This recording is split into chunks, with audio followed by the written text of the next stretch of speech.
Ladies and gentlemen, welcome to the Game Station Podcast. Is it working? I think it might be. It seems like it could be. Good God. This has been a fun day. This has been such a fun day so far. Jeez, I am actually kind of surprised we even made it on the air to begin with. Though, no. Yeah. We would have found a way. Yeah, Google Hangouts, man. Google Hangouts. God. It's like a terrible thing. I am just shocked by the number of so-called professional broadcasters that say, oh, tune into our professional live show. We're using Google Hangouts, which is essentially a bunch of fucking webcams and a really terrible interface and awful sound quality across the board. But that's super professional. Like, no, it isn't. It's crap. It always makes me laugh when the program gets stuck on one person, because, like, it's supposed to switch depending on who's talking, right? And sometimes it just, like, stays on somebody while they're not talking at all. And I'm like, Google, I hate that. What are you doing? I don't even like the whole notion of just changing the camera to who's speaking, because I think in a lot of shows it's really important to show the reactions of other people. And you really lose a massive aspect of that if you keep switching cameras like a spaz. I don't know what's going on with that. So, I don't know. I don't like Google Hangouts. I'm not going to use it because it sucks.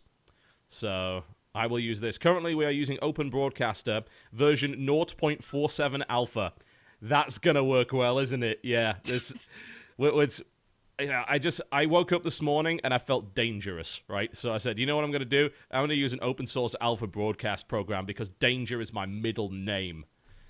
Are you pouring a beer into a mug? I saw that. Yes. You could just drink the beer. We don't actually have any rules against that. Worry. That's totally fine. It's just a blue moon, so he's still it needs to breathe for the flavor, right? Right. That's not a mug. That's a stein. Yeah, I'm a bad motherfucker. And then classy. you take a whole orange and put that in there, right? That's how you work. Unpeeled. Right? Yes.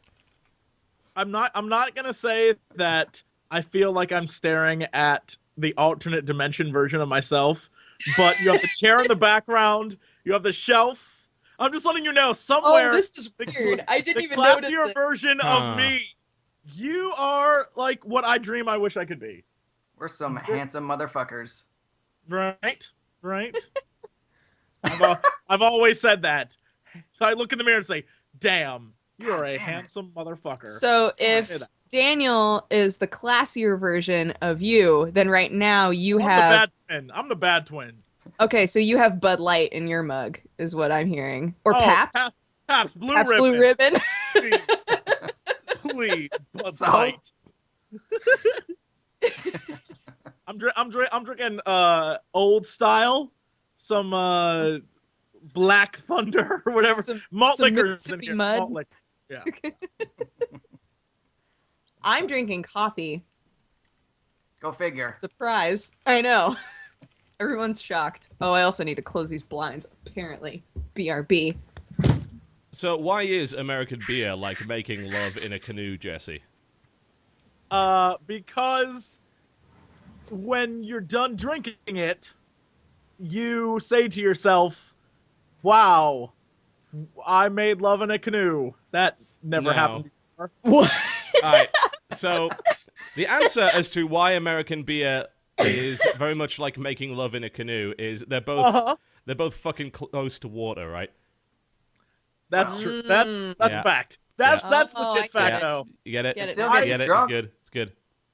I'm not gonna complain. There's actually, when I used to live in New York, there was a restaurant near me that had a beer of the month club, and so every month we'd go to this like party, and all the beers were like 7.9% alcohol and above. Spoiler: most American beers are like 6. So for us Americans, we were like, what? Oh my god! I say, do you say most American beers are like 6? No, they're not. They're more like 2. Like a lot of the guys, people drink Bud Light, which I can never really understand. Beer tastes like shit, right? So what's the point in drinking it unless you intend to get drunk in the first place? You don't get drunk on Bud Light. Jesus, you'd have to drink about 50 bottles of that stuff. Wait, are you saying you hate all beer? I have not found a beer that I've liked the taste of. I don't know, man. And I've tried a lot of proper beers, proper ales, proper European beers. I'll happily try pretty much any beer, any ale, no problem at all. Do I like any of them? No. I hate them. It doesn't taste good to me. At least you're willing to try them. Yeah, of At least. least. I mean, why Maybe not? you're a Eventually, I smart might man. run into one that I like, and then I'll probably drink it. But as it stands, cider is the thing for me. I much prefer cider. What about mead? Mead is great. Proper mead. What Yeah. is mead? Wait, Mead. what's Alright, mead? Okay, mead is essentially an alcoholic drink that is fermented from honey. Honey. Yeah. Ooh. It is a very much a medieval drink. It Sounds is awesome. very, very strong. I'm gonna have it when I go to England. Let's I was just say. gonna say, can alright, we drink mead in England? So let's just say the minimum mead alcohol level is about 8%. Maximum is about 18. So I can tell you a story of mead. Would you like to learn about mead? 18. Yeah, 18. Yeah, The pretty- story Yes, tell of us a mead mead. story. All right, so Great. here's a story of mead. So I was in Sweden, as I am every now and again, and I went to Sweden to go to the. It was basically a university gathering of sorts of prospective game developers and people in training and things like that. And we did all sorts of industry-related stuff and a lot of talks and discussions. And after the event, it's like, let's go out drinking in Stockholm. So we thought, right, where can we go? And it's like, oh, we know just the place. So we travel through Stockholm, and we approach this door. This door is made of oak, and there is a man there, and all you see is a dark set of stairs that lead down into a basement. So we go down into the basement, and what do we find? A legitimate Viking drinking hall beneath the ground. Everyone is sitting at big wood tables on benches. There are furs on the walls. There are Viking shields, axes, and swords all over That the sounds place. really This dangerous. place is super legit, right? No, those are the best places. And they said, this is the best place to get mead. It looks like some people in the chat might know what this is. So Oh, I think the they've name of been the there place? before. Yeah, so I think it's pretty obvious what it is. I'm pretty sure there's only like one place in Stockholm that's like this. Anyway, so he said, this is the best place to get mead. And we go and get mead, and someone gets a big thing of mead and puts it down on the table. And I drink, it's like, guys, this isn't mead. It's like, oh, this is mead beer. I'm like, no, guys, have you been drinking this all the time, believing this is mead? And it's like, yes. Why is it not mead? Like, well, okay, let me go to the bar and see if they have any real mead. So I like your Swedish. my Swedish is, Why is this not mead? this is mead. Why is this not mead? Swanky Panky, this is mead. And so I go to the bar and I say to them, I'd like some mead, please. Like, do you have any real mead? And it's like, you mean real mead, not mead beer, real mead. Like, yes, real mead. Like, aha, I know just the thing. So he comes back and big steins of obviously real legit mead. Take that back to the table. It's like, guys, we're going to drink this. And, like, after about 20 minutes, they're just rolling on the floor. It's like, so what's the alcohol content of this? About 17%. They're just drinking pints of this thing. The coolest thing about mead, by the way, is that you should drink it warm. Like, it's designed to be drunk heated. And it's really good at winter. Gross. Really great in winter. Like, it kicks the ass Sounds of brandy. So I would strongly recommend it. Mead is delicious. Mead is very strong. Mead is pretty fantastic. Awesome. There you go. We got to The do more it. you know about mead. Indeed. The more you know. Well, welcome to the Game Station Podcast. We occasionally talk about video games. Sometimes we talk about mead. It's mostly mead, I think. I don't know. I've been having a really bad day. Those who don't know, XSplit just completely screwed up today. I've spent the last 3 hours essentially diagnosing problems with Time Warner Cable and then figuring out how to use Open Broadcaster. We managed to jury rig something that seems to work. It means we can't play videos. We can't do trailers. We can't do TGS stuff because OBS is very much still in development. It doesn't do that yet. But the stream is working, and that's kind of the main thing, right? So I'm fairly happy with that. Looks good too. Stream looks great. It's all right. Yeah, it looks okay. That's It I was wasn't just about to pull it up. Yeah, it wasn't about 2 minutes ago until someone helpfully said, oh, did you remember to disable Windows Aero because OBS doesn't do that automatically like XSplit does? Like, oh, yeah, that's probably what's lagging it to hell. Windows Aero is the horrible thing. So since I was rushing, I randomly picked a theme on Windows. Turns out I picked the one that looks like Windows 95, and it is the most hideous, horrible thing I've ever Yes. seen. It's So hot. dreadful. Oh, my God, it's just horrible. So we did kind of bodge this together. But since I've just wasted the first 15 minutes of the show, let me introduce people to you. We'll start with our special guest. He is Dan, a.k.a. ZeitgeistReview, a.k.a. that bastard with the green screen, which I like to call him. Welcome to the show. Yeah, I've been known as that bastard with the green screen for many, many years now. Indeed. Thank you. Thanks for having me. It should be fun, I hope. Absolutely. Yeah. Yeah, sorry you had to come on Don't the get your one hopes show up. where we're quite literally Right. building it out of pieces of string and used parts from old 70s Ford cars. You know, it's tricky, but it seems to be It's kind of like working my okay. live stream. It's a piece of shit. Yep. that's pretty much most live streams, right? So we're going to try and live stream today. It might work for a while, and then who knows what will happen. It's mysterious. Jesus. But yeah, I'm actually on the line with all of the XSplit tech support guys, and the devs are trying to fix the problem. So hopefully we'll be back sort of using that program next week, because it does have some advantages over OBS. But Dodger, welcome to the show. What's been going on? Hello. What has been going on? I started a science project. Do you guys want to see it? It's not the cat, is it? No. No, it's celery. The cat's asleep on my bed. It's celery. Look at how much it's grown. Does that now blow your mind? Science. Did you not get to do this when you were like 5 or 6? I know. No. I grew up on a huge farm. We just grew stuff out of the ground. We didn't like regrow stuff in water. I grew up on a farm, so the thing I'm going to do to experiment grow is things? grow more shit. In water. I am. Oh man, my mind is blown by that. I'm It's so happy. It's hydroponics, man. Oh Smells my amazing. God. Smells What super is it? silky-ish. Sweets, man. Okay, so you buy celery from the store, and then you chop all of the stalks off, and you use those in your cooking. But then you take the bud of it, like the bulb part, and put it in water, and then the middle part that hasn't had time to actually turn into celery yet. At the time when you buy it, it's like yellow. It will get really, really green, and the outside will die, and then you can plant it, and then you'll just have celery growing. So I was like, I should try that, and it's working. You could go back to that store for another 99 cents and buy a whole other thing of celery. Just let me This know. is so much more fun. You and I are very different. Our definitions of fun are very We are different. I was gonna say, very the first thing different we people. did it in, I think it was in, well, it was called junior school or primary school for us, is we grew cress. There, we grew a lot of cress. Like watercress? Yeah, that's Okay. pretty much what we did. That was our kind of science project, and it was the least interesting thing. Here's my the gosh, difference. I In American schools, we grew rock candy. That like crystallized That sugar. sounds That's American what to we me. It's like you might as well grow something incredibly unhealthy, If we're right? gonna grow We something, grew grow rock radishes, if that candy. helps. My school is different from Jesse's school. But Your my school was school- also really big into FFA. So we were Free all... for all? What? Hey, free for all? Huh? You guys Farmers. fight to the death? Were you the Future only one who farmers. lived? Future farmers of America, guys. Come on. Oh. So their I'm in their Iowa. I know what you're expectations talking about. of you- Future Yeah, thank farmers you, of Daniel. American. Wow, that's the most thrilling thing I've ever heard in my life. Me and all the Lord. kids in my hometown are raised to either become a farmer or marry a farmer, right? Their So expectations were very high. they like- they want us to know how to do some things in the backyard. Yep. Just to answer the Swedes, by the way, I don't know if I can pronounce this word, but I mean, I don't know. This is silly. This is like got one of those umlaut things on it. Skadi Tunen, Birked, bot.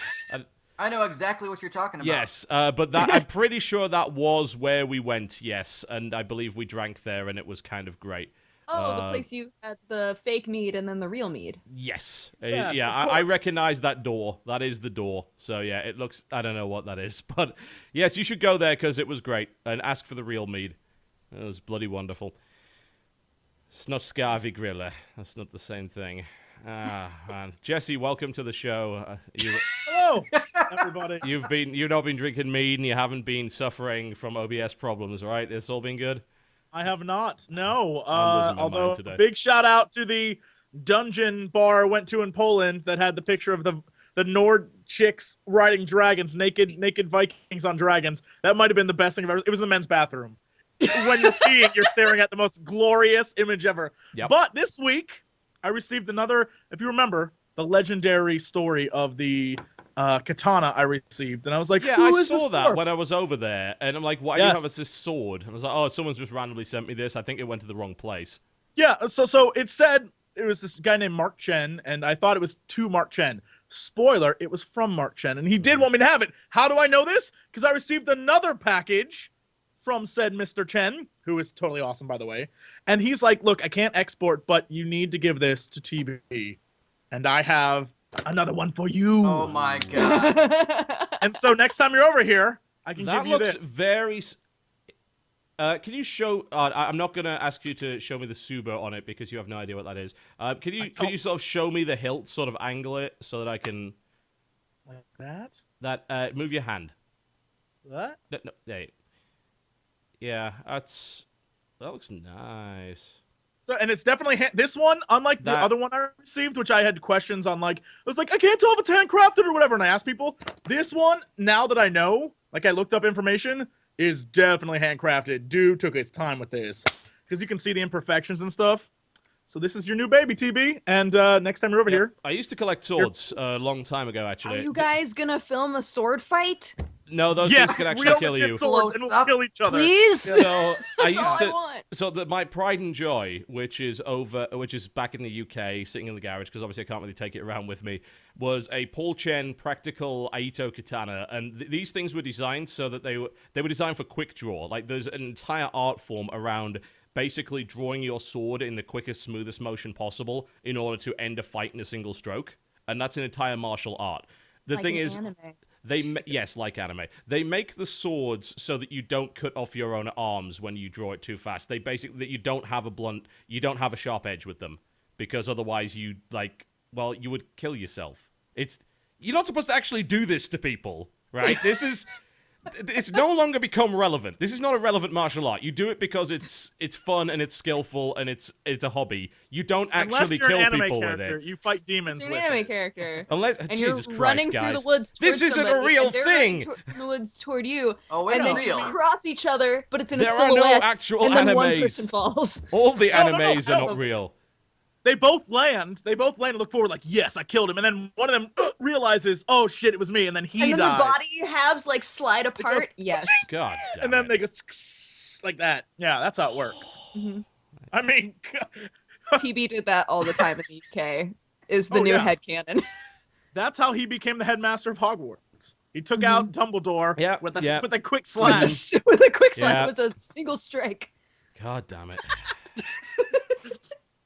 He was like, Voldemort, bitch. You know, I just wish that I hadn't learned OBS. You know, I wish I hadn't learned that so that we couldn't have gone on air today, so you bastards couldn't ruin my show again. It would have just happened next week, TB. At least I could have delayed the inevitable, right? That's cool. 1 week, I would have had he's time going for a to tell us shave. that we can't do the podcast, something went wrong, and then one of us will tune in, and it'll turn out he got totally different people. 10 minutes ago, I wasn't even The wearing podcast is trousers. happening, but Like, we're this just is how not little there. time I had. I wasn't even wearing trousers. I snuck them on during the show. I haven't had a shower. I haven't had a chance to shave. Jesus. I hate every one of you, by the way. That's why we're creating an Classless. epic Aw. backstory for you, because we love and appreciate you.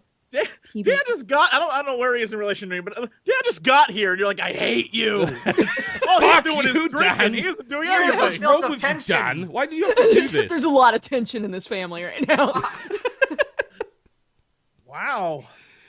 Oh, shit. Ah. Yeah, I wish I had my latest airsoft has not arrived yet. It's going to arrive tomorrow, which is so sad. So I was like, I can't show that off, but it leads quite nicely into the first topic I would like to discuss, which comes into the whole what have you been playing this week, and I'm hoping that at least one of you has at least tried this bloody thing. So what have we been playing this week? Has anyone tried Aliens Colonial Marines yet? Nope. I heard No, it because sucked, I and it keep was like, hearing all this shit about it, and I'm like, I'm gonna. Dan, just- help me out here, surely. I did. I bought it. I downloaded it, and then the tweets started coming in. Have you Angry even Joe tried was it yet? talking mad shit. Nope, Have you- haven't tried it. God fucking damn it. I was I don't- hoping you Just had let because the anger flow. Just speak all your thoughts. Simon from the Yogscast, for like a good 25 minutes was posting every single review that was being released, and he was like, he's like, people must love this game because apparently today everyone's releasing reviews. It's like they were so busy that he waited until today to release the review. Yes, of course. You know, there wasn't an embargo on the bloody thing up until the launch day because they knew it was a stinker. I have played about 25 minutes of it so far. I was hoping one of you had played more of it so we could have a bigger discussion, but everything that I've seen of it so far is Like, even the intro stinks of painfully average, which means, like, it can really only go downhill from there. Because, most games try and at least impress you within the first 25 minutes with something kind of cool. Yeah. This game does not attempt to do anything. The voice acting and the writing in this game is the most dreadful thing I've heard. It is beyond horrible.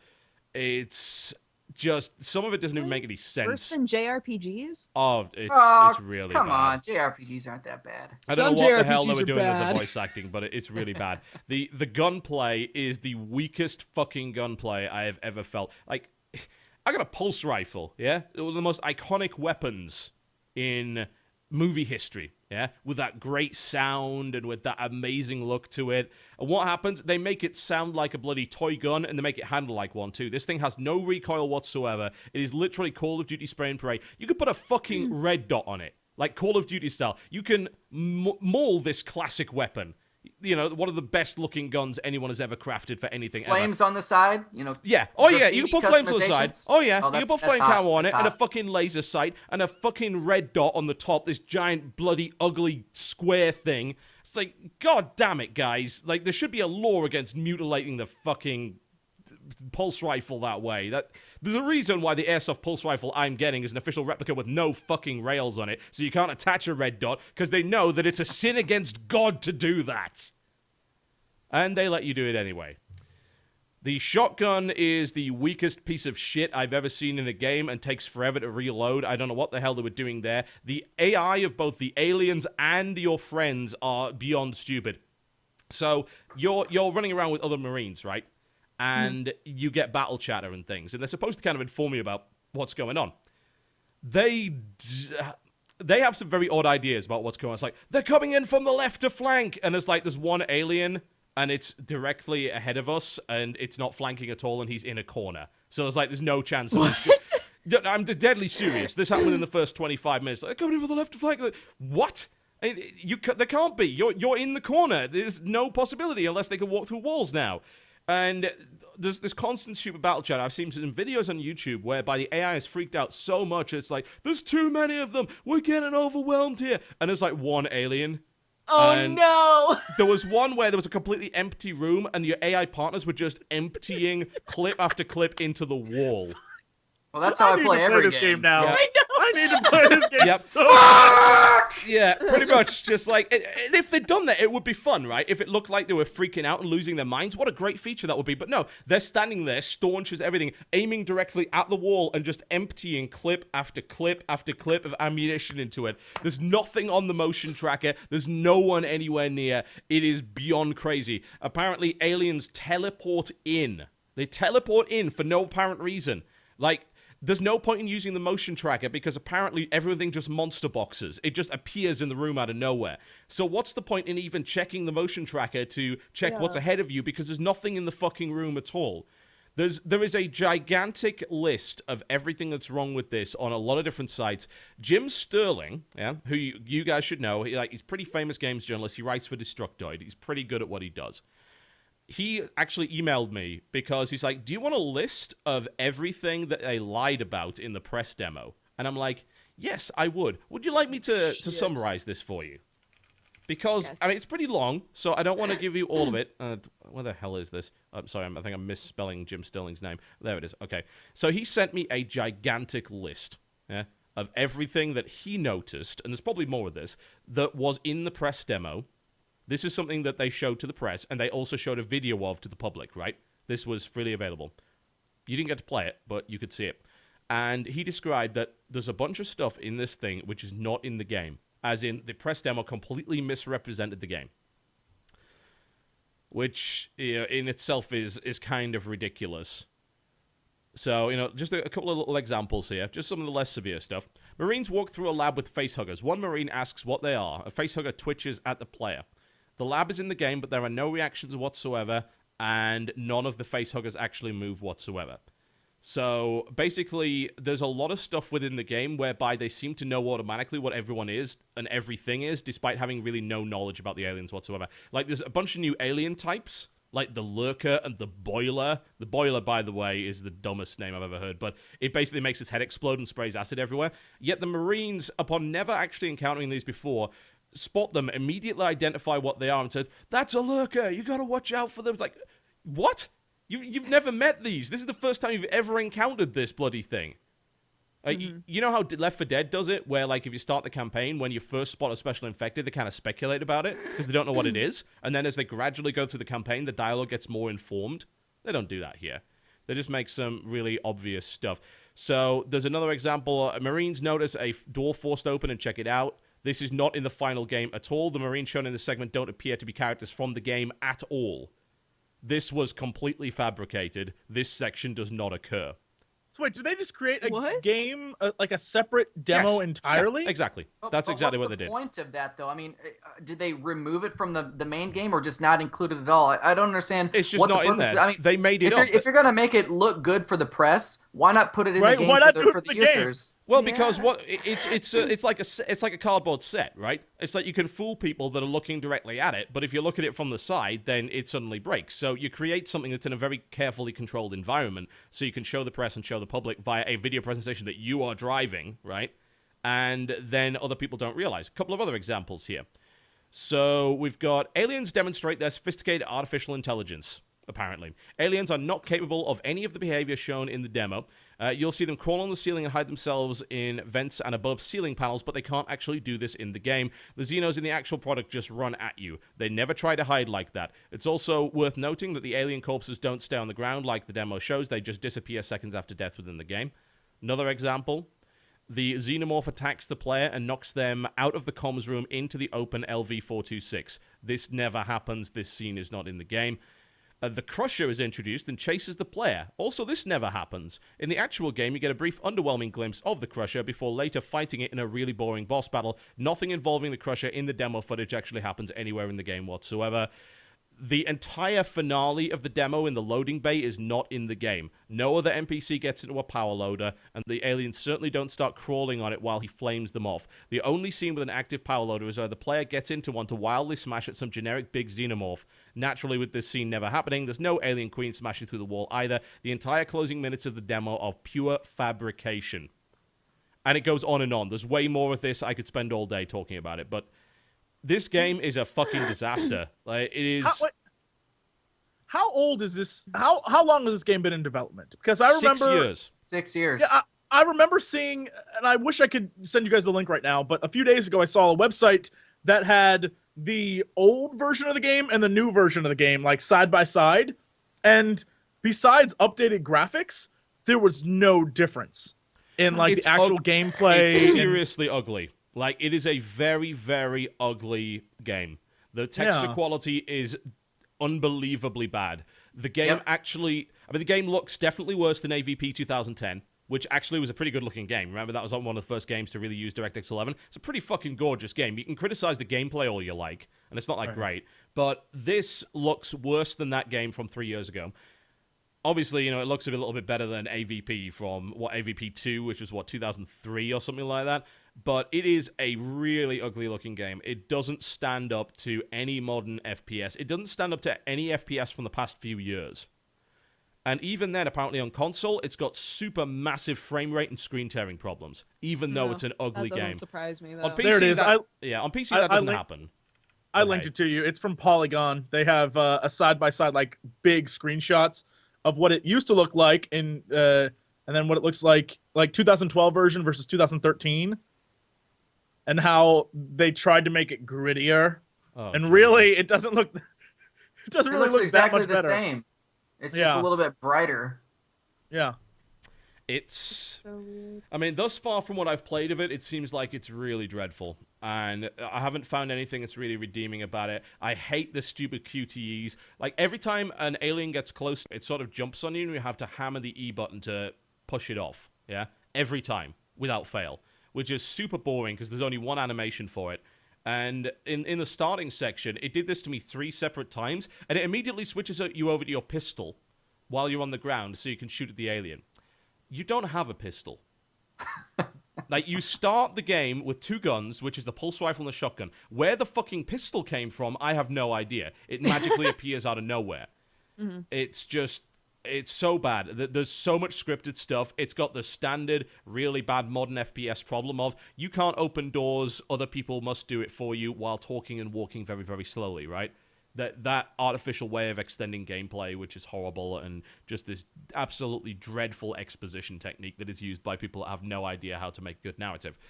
And I haven't tried the multiplayer yet. Apparently the multiplayer is passable, if that, although it is a blatant Call of Duty clone. In co-op, the AI is apparently so bad that the whole wave-based co-op that people were really looking for is like a really bad version of Left 4 Dead. It sounds like it's actually as bad as Raccoon City, which would be pretty bad. That would be pretty bad. Yeah.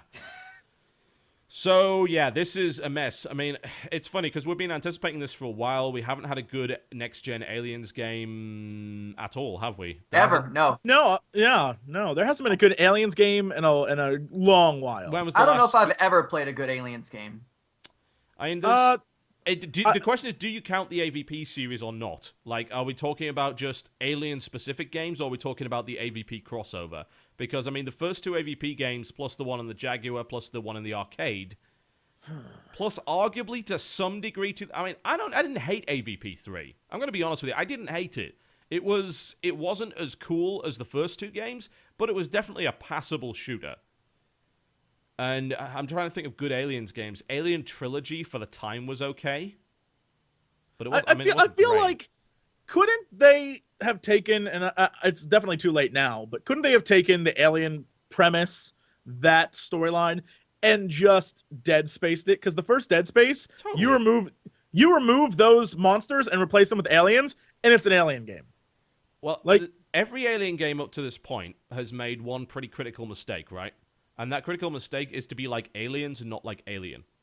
That's exactly right. Where Aliens is, for those who don't know, I don't know why you wouldn't, Alien, the first movie, was six guys on a ship with one xenomorph.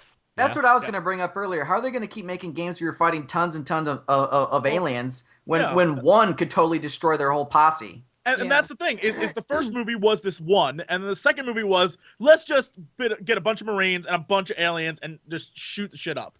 And that's what every game's been, and that's what it shouldn't be. It would be way better if you were fighting one xenomorph that kicked your ass every time, and the whole point of the game was just to live. Take that. People love that aspect of Slender and Amnesia and stuff like that. Oh, I mean, survival games are really becoming a thing. I mean, there's just solid popularity across the board for any survival-based game. Yeah, someone just suggested turn it into a roguelike. So, yeah, that sounds like a great idea. But, yeah, I definitely think that Dan's not wrong when he says there hasn't really been a truly good Aliens game, like, on its own, not the AVP series, just Alien. I think again, Alien Trilogy is probably the closest you've ever gotten. Maybe some of like the SNES side scrollers, but even then, it's like, do you really count that? I mean, hell, this just seems like a mess. It seems like there's just been a release of an Aliens mod for Killing Floor that would actually be a better game, and I'm looking forward to playing that. Well, I just read on Reddit earlier. It says Cliffy B says horror doesn't fly in full-priced retail market. Yeah, I read that article. That's not true. What do you reckon to his opinion there, Dan? I think he's probably right. So I don't really have a lot of experience with horror games, but I have a lot of experience playing lots of shooters. And so my friends, or even just general acquaintances I know in person, aren't big gamers, but the games they play are Call of Duty. So there's a large market to sell games to the people who aren't technically gamers, if you will. So if you make a game that's going to sell to those people, it's gonna sell a lot better. And to some people, I mean, that's all that matters is the profit. So who cares if we keep pumping out Call of Duty type games, or do we cater to the people who are going to buy a cool horror game? That's all I got. But it has the Aliens franchise behind it, and that alone doesn't make it just a horror game. It gives it some gravitas that it would not normally have. And I think if you need to have a game where you have an alien, like a xenomorph in it, but you still want to have like, oh, I want to shoot shit, why not make half the game or part of the game where you're fighting humans of some sort, right? And so, can I just? And the xenomorph is running around just killing people. I was going to say, one of the biggest problems is that with Aliens Colonial Marines is that about half the game is fighting humans, not aliens. Oh, really? All right, then. Yeah, which sounds like that could be done right, though. Yeah, but it's done completely wrong. Apparently, it sounds like you're right. It could be done right. I mean, the way that... first I'll just kind of address what Cliffy B said. The kind of biggest justification he made for this, which is really hard to argue with actually, is that horror games are the ultimate rental games. As in, because once you go through a horror game once, you've pretty much seen all the scares, and horror games fail to dynamically adapt to that. You play the game through once, you beat it. They generally never have multiplayer because it's really hard to do horror in multiplayer, and then you just trade the game back in. Which is why a lot of companies have stopped making full-priced horror games, and it's also why Dead Space 3 has co-op, and it also has a lot more modes to play through, because Dead Space had the same problem. It was a game that was heavily either rented or traded back in, because once you've beaten Dead Space once, that was pretty much it for a lot of people. Mm-hmm. So, I mean, that certainly has something to do with it. In terms of the whole kind of best way to make an Aliens game, a lot of what you're kind of describing here, the whole one alien versus unprepared, scared, shitless guys and stuff like that, was actually done in the original Alien vs. Predator. That's AVP that came out in 2000. Yeah, it was, 13 years ago? Holy shit. Yeah, it came out then, and that was a scary game. Like, playing as the Marine was terrifying. They always sort of fucked with you and saying, oh, you're going to get friends now, you're about to link it. No, you're not. No, you're not. They're already dead. And you'd also get to play the alien, and you were just one alien. And you were stalking through tunnels and vents and picking people off strategically. And they were trying to set up defenses with turrets. You had to figure out a way around them. It was pretty special. Here's an idea that someone wrote. Espen writes, give us an alien game where it grants an aspect of Dungeon Keeper style to the person controlling the alien, and then you fight 2 to 6 people who are trying to fight off the alien or live through. That's called natural selection. that game right, already but exists. in this case, it's one. So it's similar to like you're the guy controlling the entire level, and they have to get through it. It's interesting. I don't know if that would sell as a game, but you could totally maybe on the Wii U with the controller and the the alien gets his little. Idea. Yeah, that's so cool. Oh. Like, being able to sort of just like have a strategic map and bring the aliens in. Basically, they're almost describing Space Hulk there, which is that Games Workshop game, which is actually getting a new version out for iPhone and PC and things like that, but it's probably going to be terrible because the company making it have a fairly dreadful reputation. But yeah, there's all sorts of possibilities here, and it just looks like Aliens Colonial Marines has just flat out failed to meet any of them, which is kind of depressing. But although, again, were the expectations, I guess they were kind of high because of the demo, but I don't know. A lot of people still even had that meh attitude when it came to it. I don't know. I mean, lest we forget, this is still a licensed game. I think we seem to have forgotten just because it happens to be Aliens that, oh, wait a minute, this is still a game based on a movie. It's like, it's a very old movie, but it's still based on a movie. It's still a licensed game. It's still exploiting and capitalizing on its brand rather than the strength of its gameplay. And as a direct result, this game might suck. And as it turns out, it is yet another in the long line of licensed games that have not been very good. I didn't consider that at all. Yeah, it completely slipped my mind too. And then I just kind of remembered recently, I was like, oh yeah, it's a licensed game. Fuck. I guess it can suck. Yeah. Like all the rest. Yeah, pretty much. It's sad because I feel like everybody that got an advanced copy of it was like, yes, I'm excited to play this game because the demo was good. Yeah, and then they embargoed the reviews until release day, so you couldn't say that. Yeah, it was just like, Yeah, that was just... Be very wary of games that have release day embargoes. Generally speaking, if the game is good, the PR company and the publisher will not impose that on you. Yeah, because they want you to be able to create hype. Yeah, totally. About the game. You remember like some of the good games came out last year, like the Square Enix stuff, like Sleeping Dogs, you know? Yeah. And even like to some degree Hitman. I mean, don't get me wrong, I thought Hitman was kind of heavily flawed, but it definitely wasn't a bad game. And then other stuff like Far Cry 3. These are games that did really, really well because they were good games, and the publishers are like, we really want you to tell people about that. So we're going to let you review it, and we're confident enough in our product that we don't think you're going to slam it because we think it's good. And that's how it should be.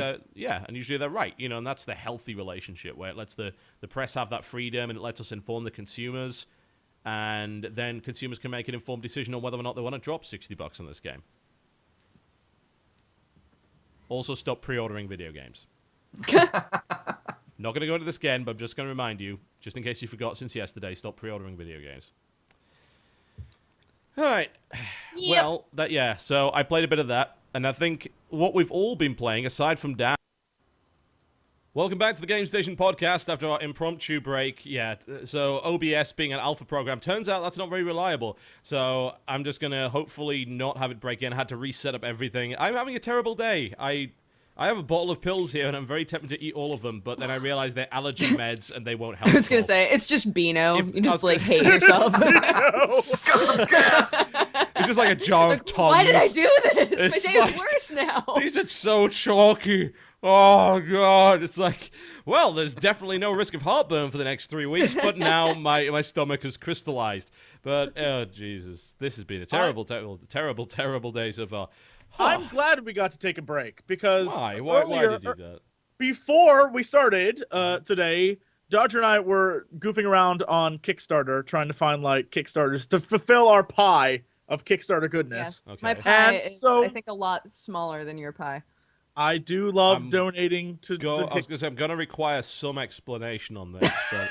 Well, on Kickstarter, there's like a think of it like a Trivial Pursuit, Is there? right?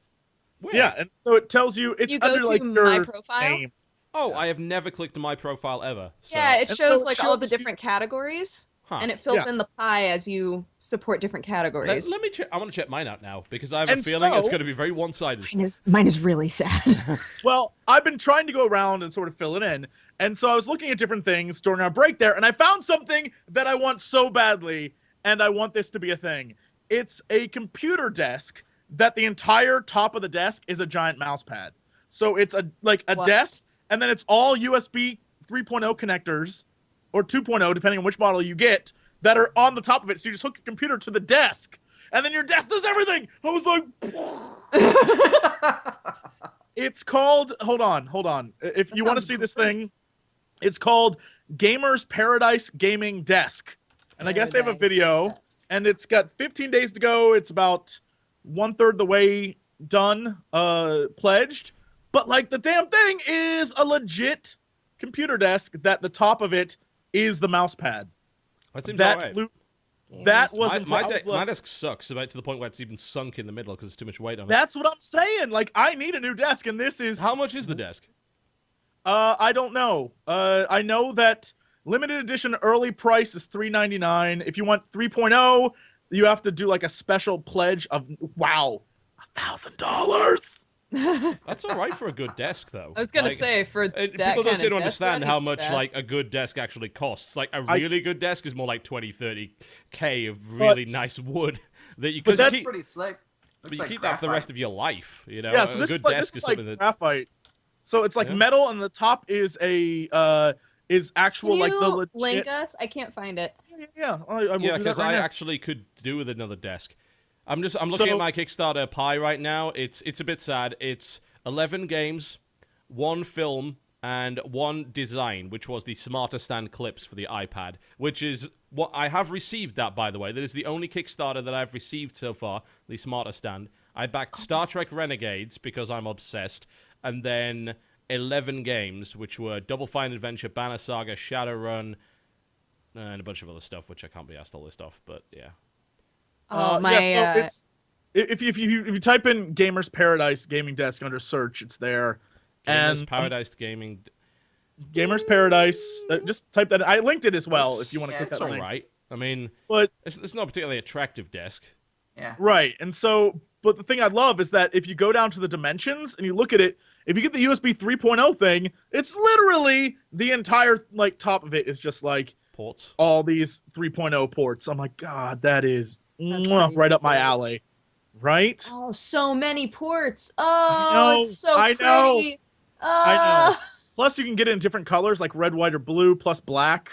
I guess the 3.0 one's like this white one, or I don't even know. I don't even know. I like I the look of the need to explore surface. I already use a Razer Goliathus Extended, which is a mouse pad that takes up the entire desk.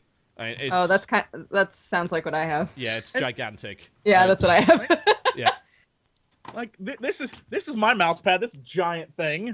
I have a piece of shit old Dell from back So when I you used to have buy to Dell. imagine that a giant the entire surface of your desk is a mouse pad is a terrific idea. How is that not a thing already? That is awesome to me. You can get this desk. There's 31 of these limited early birds left. You can get the desk for $449 plus shipping. With USB 2.0. Yeah, it, the still, limited edition one is bad. the one with the upgrade to 3s, custom white carbon finish, custom color LEDs, and the ability to add additional ports throughout the desk to accommodate your custom computer setup. And they were built and shipped first. I may be getting that. I'm not even going to lie with you right now. I may be getting that. It's pretty good. Yes, Dodger. What is the difference between USB 2.0 and USB 3.0? 3's faster. Much faster. That's it. It's a lot faster, but only certain devices actually can take advantage of that speed. So Okay. If you have if something says it's USB 3.0 compatible, you're good. If you stick a USB 2.0 and a 3.0, it really doesn't matter. It's backwards compatible, it works, but it doesn't help matter. you. Yeah. Okay. So But it's 3.0 good for is portable hard drives. I know. And a couple Video of capture devices. Yes, definitely. Yep. There are certain USB 3 capture devices that work pretty well because it's fast enough to keep up with it. Anyway, let's get back to video games. So we were playing. Yes, I'm just hoping OBS doesn't break again. So we were doing a lot of Blood Bowl this week. As you're probably well aware, the TGS Blood Bowl League began. 3 of the 4 people here actually did play Blood Bowl. Can we talk about spoilers, or should we not? We can talk about spoilers now, I think, because the stuff's been up. So those of you who don't want to hear Blood Bowl spoilers, who still haven't watched the matches yet, because I believe I should hopefully have my roundup video up by Thursday. But the matches have been out for several days now. If you haven't watched the matches yet and you don't know what the results are, then do please tune out for the next, let's say, 15 minutes, because that's probably how long this is going to go on for. Maybe even longer than that. So, all right, but yeah, Blood Bowl. So Jesse ended up playing against Krendor, which was a bit of a rude awakening. How did that go for you, Jesse? No, Jesse didn't play against Krendor. Oh, no, I'm talking about my house. Sorry, he went against Side Strafe, yes. That was Beaverbox who went against Krendor. Beaverbox got utterly destroyed in a 4-0 result. Jesse went up against Side Strafe, and that didn't go well for you, did it? No, it didn't go well for me. Now you get to train and be the comeback kid like me. I don't want to. Let me describe to you my training regimen the last couple days. I was talking with Dodger earlier about this. I have been I have 2 forms of training. I joined just a normal online league where I'm playing random people just to play. And then there are exhibition matches where I'm like, I will play just to play. And so I specifically play against certain teams. I'm not going to give it away, but it might be Amazons. So I've been playing lots of exhibition matches against Wood Elves myself. So I'm sitting here playing these games, and perfect example of why I have little patience for this game. 25-minute drive down the field. Perfect, meticulous planning. I am doing wonderful. I get within 2 squares of the end zone. I have a next turn. I'm completely surrounded in the back by Amazons, and my character's options are either I run to the end zone, in which case the entire way to the end zone are 2 red squares, and I'm very frightened about that. Or I throw the ball to a character with no interceptors anywhere. No one's going to intercept the ball. I throw the ball. Well, I'm like, obviously I'm going to throw it. I stand a better chance. I throw the ball and it just drops out of her hand. I'm like, fuck it. And I'm like, you know what? I'm done. And I just walk away. I'm like, I close out and I just walk away for the day. And I'm like, I'm done. I can't tolerate this game anymore. That was about the first 20 hours of Blood Bowl Legendary for me when I first started playing it. And then I suddenly sort of realized over the course of time that really is way less random than it first appears. And you can really fuck yourself over by doing completely the wrong things. And also wasting rerolls, right? Because, I mean, what you just did there was only a 1 in 6 chance of it happening. If you'd saved a reroll for that, you could have rerolled that result and you could have got it all sorted. Well, I mean, and it hit me. I was like, you know what? I probably could have run that and got in, because I had the character I had, the War Dancers, they're really agile. You realize you could have just used Leap. To just leap out of... You've got an ability called Leap, right? You can just use Leap to leap completely out of the scrum directly to the end zone. You're only 2 squares away, right? Leap is 2 squares. You could have just jumped over their head, quite literally, and won that way. And, I mean, there's, again, another result. The problem with Cyanide Blood Bowl, right, is it does a terrible job at explaining the game. So new players get super frustrated by situations that they think are bullshit randomness, where in reality, they actually had a bunch of options that they didn't understand. So, that in that situation, you could have just done a leap. Or, the running wouldn't have been a terrible idea either. War Dancers have dodge. War Dancers also have agility 4, which makes them really, really hard to pin down. So, yeah, you could have done that. So, yeah, I don't know. I guess I just... lack. Just gotta practice more. I'm just gonna practice more. Practice against Jesse and I- Crendor. Practice Are against. against That's each the other this that's the week. problem. Is That when is I a practice, problem. When I practice, I find myself hating it. Even I'm like, why? Well, So, just bear in mind, you went into the first match with 1 hour's worth of practice, and then ZeitgeistReview had 20. So yeah, I mean, he kind of knew the game better than you did. It's okay, Jesse. You'll pull through like a phoenix. Or not. Shut up. Damn, Dan. Dan's that like, might not well, he happen. could fail. I mean, Yeah, I mean, let's it's be logical here. possibility. it's totally on the cards, right? I mean, let's be honest. In that first match, out of all of the first matches, I think that I got annihilated the worst. So, And what people kind of said was also true as well. It's like it wasn't even your fault. It's just you had the misfortune of meeting the Chaos Dwarves. yeah, you also got really good rerolls, but at the same time, it helped me realize holes in my defenses and things that I should be doing more consistently. So, it was good. It was very trial by fire. And that's over now. You don't have to play me again unless you make it to the playoffs. And assuming that I make it to the playoffs, which I might not. Now I just have to play against Wood Elves, and I get to experience what everybody else experiences, where I go, bullshit. why do they dodge everything? Elf bullshit? Yeah, pretty much. Yeah. But you do get to punch them. They're pretty good at being punched. Like, that's one of their best skills is being punched. So. I'm going to take you out, Jesse. We'll see. You wouldn't be the first. No, you'd be the second. You'd be the second. I'm terrified to play Krender. I even Krendo's train with nowhere him. near as scary as he claims he is. Like, he has literally made this a PR thing. Like, Well, I've never beaten Krender, and all of the times that we've trained, I've never been able to beat him. I beat him 3-0 the other day. Really? But Yeah, but elf to be fair, he wasn't playing his characters. He was playing like he was like, look, I want to test to see if you really suck. Like, okay. what So was I he don't think playing he was then? even trying. What race I did he think play? I think he was playing halflings, and I didn't What? even like. I didn't even try. I just This idea. ran around them, and it was like, whoop, Yeah. score. Well, I mean, And that's he's all like, you actually well, you have seem to be do. doing fine. I was like, because you picked fucking halflings. Halflings. Elves, elf bullshit with your entire team has agility 4, right? That means they can pull stupid shit that no other team really can reliably. Doing like backflips over my kicks and shit. That pisses me off so much. I'm like, Yeah. just go down. I hate you. Dan, you should play this game. It's really fun. Yeah, No. I'm looking at the website right Look, now. I really Look, want just to. run. Just run. It is a highly strategic game. Jesus Christ. Stop it.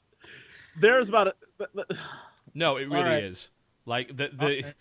it's all about risk management, and if you take a bunch of stupid risks like charging into a cage of 5 humans, then you deserve to get your ass kicked. the one thing that I've learned, and this is something that I will take to heart from now on, is you want to roll the dice as little as possible. That's the one thing I've taken out of Absolutely. all of this. And make sure Is- every roll you ever take is one that's always going to be in your favor. Like 2 dice blocks when you have skills like dodge and block. Don't roll against people that have dodge and block when you don't. Don't ever roll double reds ever under any circumstances, and so on and so forth. That's what I've learned. I've learned just not to roll. I Uh-huh, just don't. yeah. Rolling, I don't do anymore because every time I roll. Actually, I prefer it if I just didn't even touch the ball the entire time. Well, Because the thing is, every you're, time I touch the you're ball, really it's good like- at the whole touching the ball thing, so you probably should do more of that, but... You know. You can't use the joke I used on Side Strafe on me. Which is... Touching balls. You can't use Oh, that jokes. joke on really? me. Ball jokes. Really. Why can't you? Ball jokes are always funny and relevant. That is true. No. In No, any shut it. scenario, Shut it, they are green relevant. screen. You got nothing to say here. What you don't know is that Don't- all the stuff in don't. his background is actually all green screened. Like, It's all everything. green screen. He actually just Mocking took me right now. your background and then It made it better. photoshopped Made it all of so that. good. I green screen in an office behind me. He has no furniture in his house. It's all Yeah. green screened in the shot. Oh shit. I mean, Jesse, Yep. you could have gone worse. You could have done what the completionist did, which was roll a... I think, yeah, did he manage that? Yeah. Or it was either completion... No, it was Krendor. Krendor managed to roll a triple both down result, which is a 1 in 216 chance of happening. He was not happy about that, as it turns out. One of the things I think I've learned is that there's a difference. You can tell who came into this thinking it was going to be something different than it actually was. Okay. In my mind, before people all week, trust me, all week, were giving me super shits, and they kept asking me like, why play it if you didn't know what you were getting into? Because in my mind, I thought it was Mutant League. Does anyone remember Mutant League? Mutant League football? Yeah. Yes, No. that's what I thought it was, and I was so excited. Yeah. Mutant And League then was I was a like, total this rip-off is of nothing football. like that at all. I was No. like, No. I'm screwed then. Yeah, so we'll see. We'll see what happens.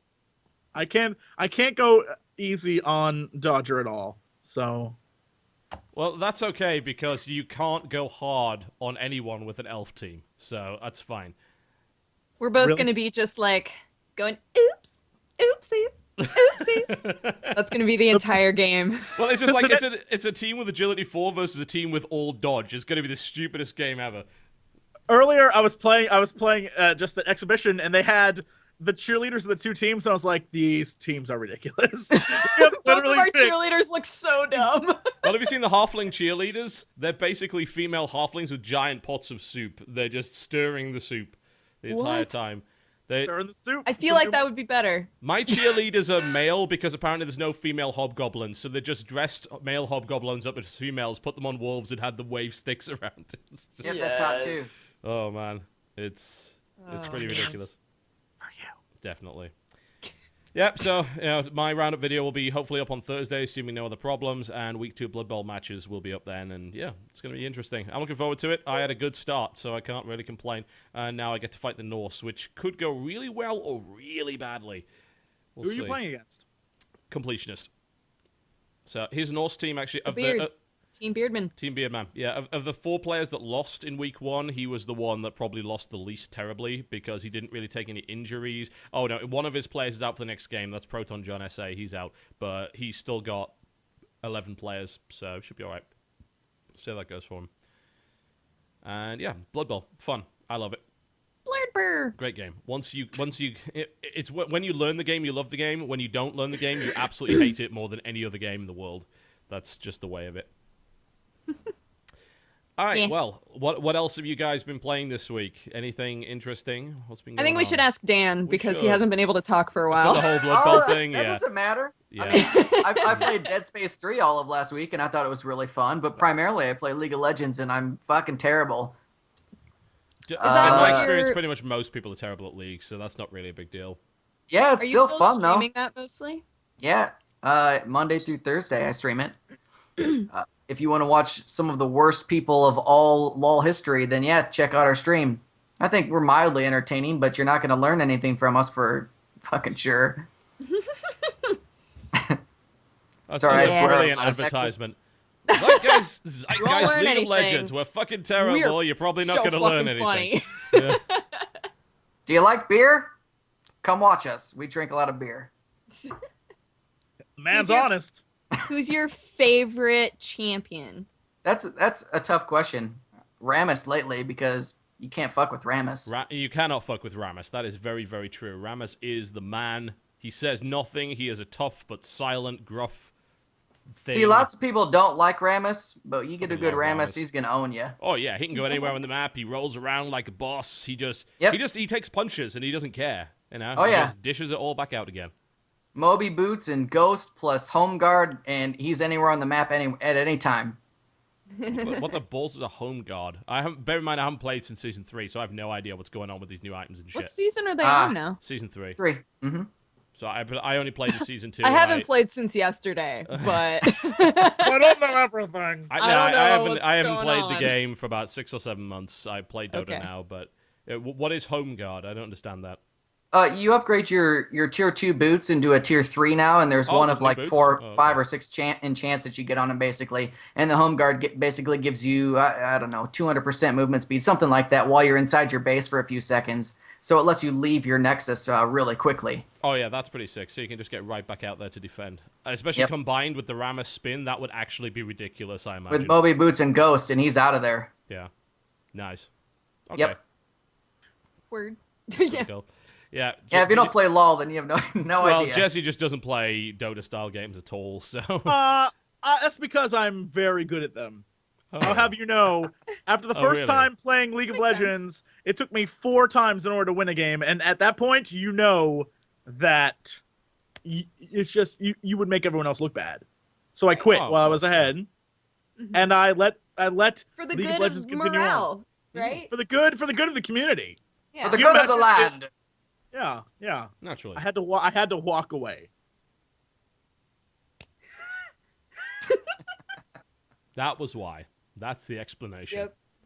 That's the official line, and we're sticking to it. Like Jesse, I mean, it's believable to me. Jesse, I hear they've got some PR openings over in North Korea. You know what?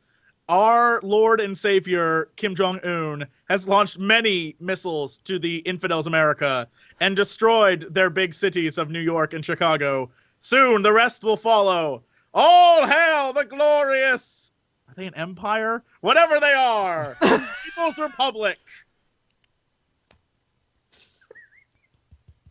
Well Call done. me Kim Jong-un. He would, but they don't have phones over there. That's true. Oh, man. Yep. It's Where do we not go racist if now? it's Where do North we go Korea. from here? Has anyone played anything else this week? Anything? I'm trying to look at my Nothing else, desktop to see what nothing I new. played. Still played Nino OGing Kuni. on Sins of Solar Empire. That is a game that I can't stop playing. I We can't should play explain- sometime. Like, just set aside a day because that's how fucking long it takes to play, and then just play a multiplayer game. Because It's really good. fun. Although I've been progressively moving up difficulty and map size. So I started at 1v1 and 2 and then small, and now I'm at multi-galaxy, multi-enemy hard. They are ruthless sons of bitches. I'm like, I got this. This will be easy. All of them attack me. I'm like, well, I'm dead. This is a giant waste of an hour. Great. Yeah. So it's fun. I am having flashbacks of old school times when I used to play games exactly like this many, many years ago. So. Word. Yeah, Keep it- I should play some more Sins. I haven't played Sins in a while. It's got its problems. It's a lot of nothing going on the first couple of hours. But that's also kind of nice. It's like, oh, I just get to build up my little empire because I know everyone else is doing it, and we have like 3 or 4 hours of just that, and then someone has a fleet far larger and just runs into you and destroys everything. You're like, well, that was a game. But We did it. yeah. It's like the ultimate played- turtling RTS. 4 hours of building shit and then 3 minutes of losing it all. Oh, that's That all I sounds do about right. now. My entire every time I get a planet, the first thing I do is just make that thing super defensible. I'm like 80,000 turrets. Give me like several. Oh, are you playing the faction which allows you to go twin star bases? Because Jesus. If I'm on a border with another race, I starbase the shit out of that border. I'm like, bring it, bros. Dual star Bring it. bases are that's just grim. It's just like, you can't do that. It's like, oh, he's got double star bases? Right, I'm just going to not engage you. I'm going to find another way around. And one of them is like my hub and has ports and stuff, and the other one I'm just like, all the defenses, all the starships. I'm like, bring it, bitches. And then of course they do. They bring it and dismantle that rotten. shit. Yeah. The worst though is the pirates in that game. The game is officially a dick. It's like eBay. Oh, yeah. The way the game works is the AI pulls an eBay on you, which, on eBay, if you're trying to buy something, there's always that guy who at the last 30 Second, milliseconds, it's like, boop, boop. Same thing with this. You have to outbid each other for the pirates to attack the other faction, right? Yeah. Well, Right. in this game, the bar's like, pirate attack imminent. And right before they attack, someone always goes, bloop, bloop. Like, what? So every time it's about to happen, I stare at that screen. I'm waiting for them to do it now. Yeah. I'm not even playing the game. I'm just watching this little tiny part of the game. I'm like, oh, I know you can do it, you son of a... And then it shows up, and then you click really quick, and then it's like, pirate attack happening. It's like, bitch, I hate this game. There's a Well, lot the in cool that- thing about the pirate bounty system is that it isn't just for the pirates. The best thing you can then go and do is dick on the player that had the bounty put on them because you get a bunch of money for it. Definitely worth doing. The problem I have though is sometimes pirates will attack a dude that I'm attacking, and they'll show up at the planet I'm at, and they just start attacking me. I'm like, what? Leave me alone! I just paid you to attack this other guy. Like, no. Whatever. Can't trust pirates, man. Freaking pirates. Mm-hmm. So yeah, that's what I played this week. Yep. There is one other game I did play that I quite liked. Oh wait, hold on, I did play a game. The Cat Lady. Okay. Have you seen that game? No. That game is bonkers. Yeah, we talked about it last podcast. It's definitely a few podcasts. It's definitely unrefined. Definitely unrefined. Yeah. It's you can't widescreen that thing. So it looks widescreen, but the best you're gonna get is like 480.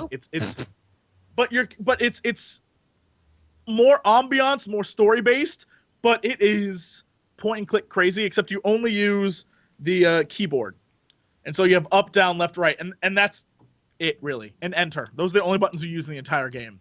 And you are this woman who is like at the beginning, she's like basically TB, where I took a whole bottle of pills and killed myself. It's true. And then she goes and you're like in the afterlife, but not. And it's violent and bloody and weirdly sexual and it's strange. But do you like it? I've kept playing it. I don't know if I like it though, because it's horrifying. Like it really is just it's disturbing. It's not. I can't say that it's like the first time I watched Event Horizon, that movie. I can't say whether I like that movie or not because it just is a disturbing movie. I've never seen that movie. I still visually remember the scene where they're watching on the monitors a dude like puking his entire body up his mouth. Like I can't get that out of my brain. That's what this game's like. I can't get it out of my brain. And so I keep going back to play it, and it's a thing. I don't know what. I mean, it's really good, really, really well written, but holy crap. I don't know if you can. It's like a creepier, nastier version of what's the one where you walked around the island that everyone hated? Myst? Oh, never mind. Myst. Yes, absolutely, and I endorse that fucking sentiment. Fuck Myst and everything it stands for. I love Myst. But it's the one that recently came out. Dead Island? Is it Maya Zamata? No, that's the one where something's chasing you. Dear Esther. Dear Esther. Oh, fuck that game. So you control it with just like you're just moving through this world, and you can interact with stuff and move things, but it's puzzle. It's one step above that, where it takes the artsy idea of Dear Esther and then says we're actually gonna make a game out of it. But it's still very artsy. So I don't know how many people are gonna like it, but I'm still playing it because I'm like glued to it. It's visually like, what am I looking at? Yeah, it's a game that people. I can see the playthroughs of that game gets on Steam, but right now you can just I think you can just go download it at a bunch of different places. So yeah, they have it on just like their website. I think. Kitty, you are all up in my grill right now. If you want to be really disturbed, I highly recommend it. If you're looking for a good game that you want to be like, this is creepy as shit, I don't know what I'm looking at right now, it's a game I'd recommend. Turn off the lights, play it at night. I have never been so weirded out in my entire life. Really? It's that intense? Yeah, it's called The Cat Lady. Cat Lady. Cat Lady. It's side scrolling, right? Yeah. No, the entire game is I have seen side scrolling, and you interact with different things. Like the trailer, just watch the trailer. You're just like, okay. Oh. And each chapter, it gets weirder and weirder and weirder, and yeah. But you learn why it was with Cinnamon Toast Ken was playing that game when he was on the podcast. Ah, yeah. Yes. It is a thing. So you should definitely check it out. I started playing it just to see what it was like. Whoo, boy. Yeah. Check No, that I out. don't know if I want to play it. I was gonna try it. Now I'm like, I think you should. I think you should try it. I don't want to be all messed up. Look, I need other people to suffer too. Because I need to share my pain. Share your pain with me, Dodger. I feel like I'm the bad guy in Star Trek V. Share your pain with me. Look that one up, kids. Can we be in the one with the whales instead? No, we're not Star going back whales? Nuclear vessels. Vessels. And of course, colourful metaphors. Let's not forget that. It took me years to figure out what that actually meant. I think I saw that film when I was, 7, 8 years old, and I just couldn't figure out, what is a colourful metaphor? It's like, I see. Yeah. No, yeah, it's more like Star Trek V, where you kill God at the end. Hello, Oh, okay. computer. I'm sorry. That movie was simultaneously dreadful and brilliant. It was It on is the the other. worst and best Star Trek movie. William Shatner kills God might be the best tagline ever. Oh, That's what that movie is. with a photon torpedo. The photon torpedo. Yeah. Pretty terrific film. Oh, Star Trek Just 5 saying.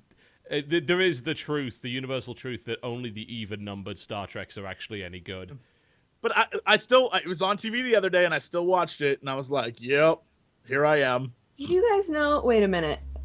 There are 52 Star Trek games that exist right now, and There's they're no way. like the new one is going to be 51 the of them 53rd. are horrible. They're actually not. So do you have a list of them? Are they on My brother- Wikipedia? my by brother any chance? made No, one of them. I was reading an article about the new Star Trek game that The they're new making one that's like looks between cool. the two Yeah. movies, and That I was like, actually oh, looks I'm really awful, excited but about that. okay.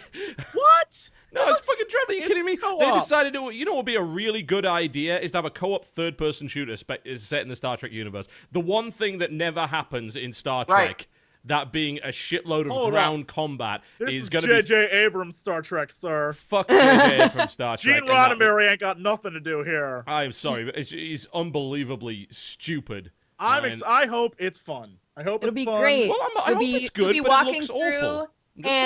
and you have to be really strategic because what if lens flares make it so that you can't see your enemy?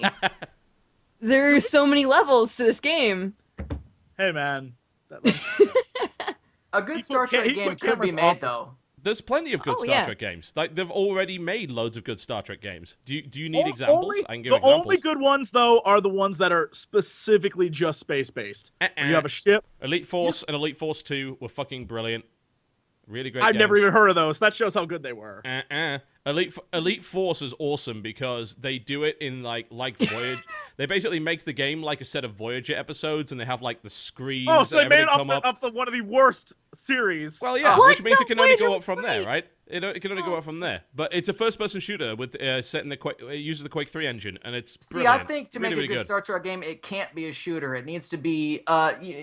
There can be shooting, but there can't be 100 enemies you got to kill. There might be one guy that you shoot, and of course it's going to be on stun. But that's going to be it because to It's me, not about shooting Star, hundreds of people. Star Trek is all about exploration, right? And diplomacy and solving problems that don't, it's Right. What's it called? Phaser diplomacy, I think, is the term that they use for a lot of that. What about the Star Trek rail shooter? The Aggressive Voyager one. negotiations. Oh wait, that was Sounds like one of my favorite Star Trek games. Oh, wasn't that the Elite Force rail shooter that it was at the arcade, right? Yeah, the arcade one that you like step into and you have your gun. Oh my god, I love that game. I've beaten it so many times. Yeah, it's pretty good. I'm just looking at the list of Star Trek games here, and I'm seeing some good You know stuff. what? Chat's right. We need a Star Trek game featuring Q. Because that There one that already- actor Yes. There's is, already No, but two there should Star be Trek more. games that feature Q. there should be more. One- And he should- one that of which was an that actor FMV isn't doing game. anything. No, you have got to go and watch on YouTube Star Trek. I believe it's Star Trek Borg. Yeah, Star Yeah. Trek Borg is an FMV game, and it was done in 1996, and Oh, it features wow. Q. And basically, the idea is that Q, because he's Q, decides to take you back in time to allow you to save your father who was going to die in Wolf 359. And you have to make a bunch of decisions. But basically, it's almost like a potluck game because most of the stuff you click kills you. And then Q laughs at you in a variety of different ways every fucking time. And Holy it's shit. basically about an hour sounds of you amazing. being mocked by Q and doing all sorts of stupid shit. It's hilarious. That sounds great. I'm just Yeah. saying, if you haven't ever seen it and you weren't around for Star Trek: The Next The advertisement's playing now. It's for we're back. Okay. Tyson. It was just a DC, and then the game, and then the thingy reconnected. Oh, it's all right. I thought it had crashed, but no, it's fine. It's okay. I'm watching the Q Mariachi Band. Okay. I'm all right with you doing that, by the way. There was another game. It was an online game. I think it used to be called Star Trek Conquest, and that is where you actually played Qs, and it was called like a collectible strategy game. But it literally lasted for about 2 months, so I can't remember the rest of it. But it seemed great at the time. There's some pretty good Star Trek games. The problem is, like, there's no real impetus for them to create classic Star Trek games anymore because they don't feel people will actually buy them. So, yeah, there you go. That's because yeah, it has to be on the new franchise. Because unfortunately, like new Star Trek, which God help us, or Star Wars, which is awful, but that's what people know now, which is sad. So the modern audience is going to want to buy stuff featuring, the new Star Trek characters. No, that is true. Sorry, They did make Shatner. that, didn't they? A new Star Trek game, or is it not out No, yet? that's with the new what we're talking They're about. making it right now. Hates. Yes. Why can't? Okay, is there a game where you play the Borg? Couldn't you do that? Just in Star Trek Online? harkening back. There's two of them. There are? Star Trek Okay. Armada, Star Trek Armada 2 are real-time strategy games that are actually pretty good. I thought Armada was a better one than Armada 2, and you can play the Borg. The problem is that they've got to balance the game, right? So it's not invincible Borg the way that you usually see them, at least not in the first Armada. So Borg, and they're pretty tough, but you can beat them up with just regular ships, which is not so fun.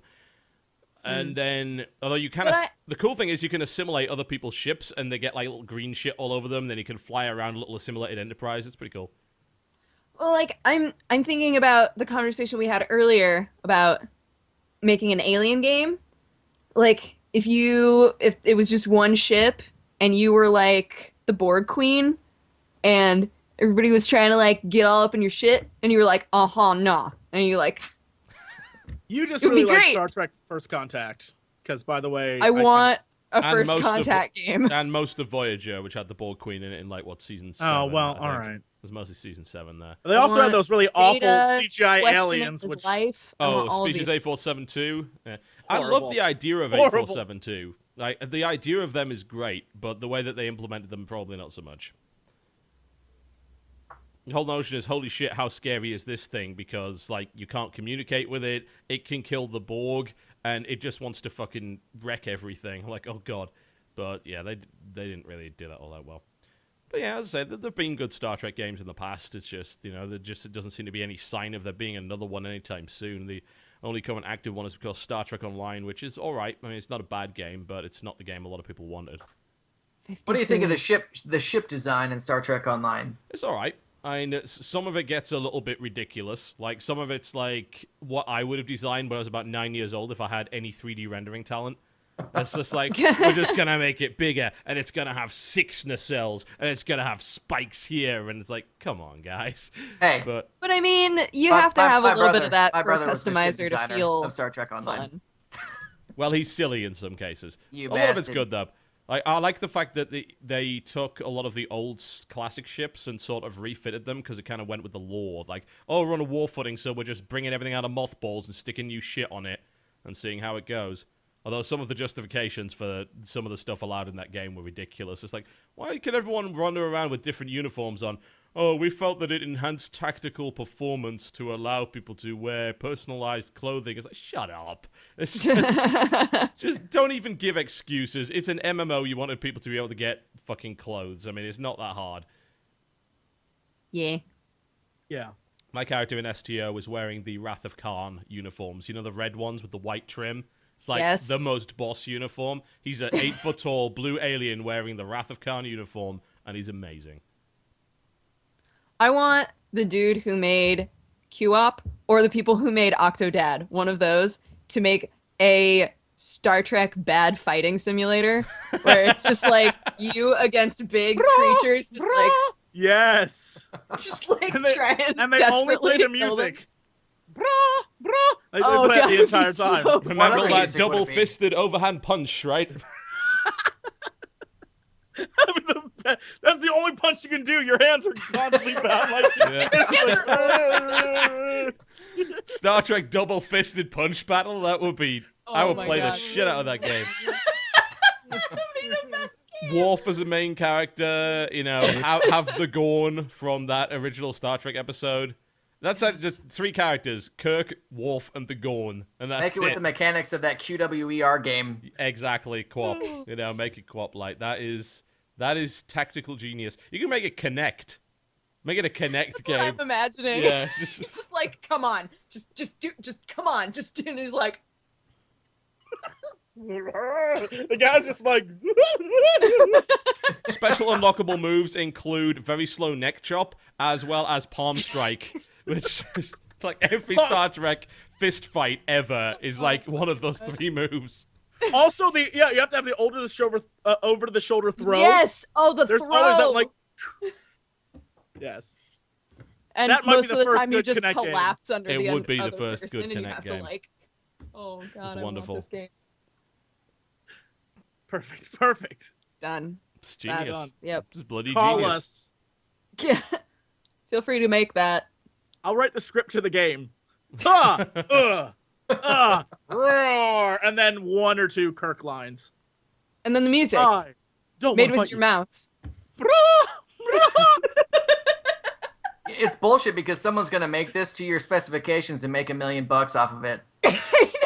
You know what? I'll be real honest. If it happened, I'd be really okay with it because I would make a video and be like, "I knew this day would come." It would be the Xbox happiest Live thing. indie games, man. That's the best Yep. time. Kitty.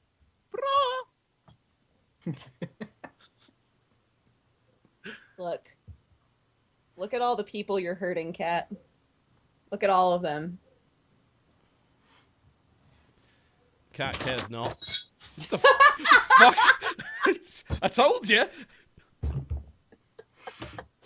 He was like, call me out, will you? I'm just gonna smash everything you own.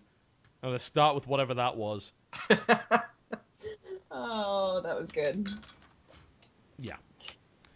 All right, let's. Actually, there's one more game I did play that I would like to just very briefly discuss. Okay. And that's Ghost Recon Online.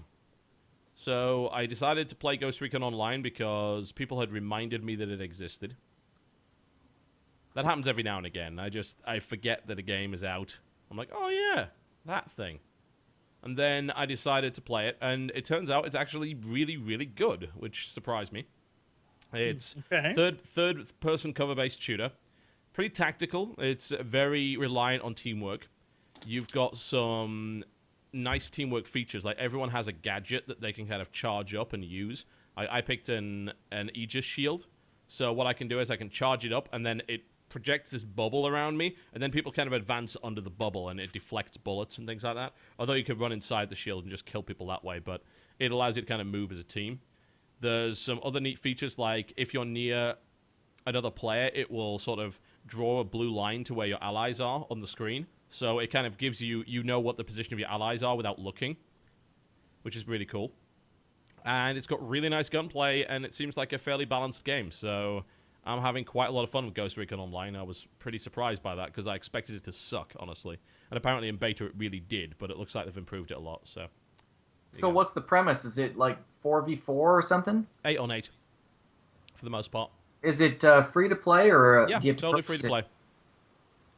And as a result, it's pretty cool. And it's got microtransactions, as you might imagine, but you don't really need them, from what I can tell. There's all sorts of different ways to earn in-game currency. Like, it gives you like a daily quest to go and do, and it gives you also have clans and fire teams. So you set them up with your friends, and you all go do a fire team quest where you all go into the same game and you cooperate. It's got in-game VoIP, so you can communicate with your friends. It's got clan support, and you can every time you level up, you get like 500 RP. You get loot drops, which let you get boxes of grenades and stuff, and it's nice.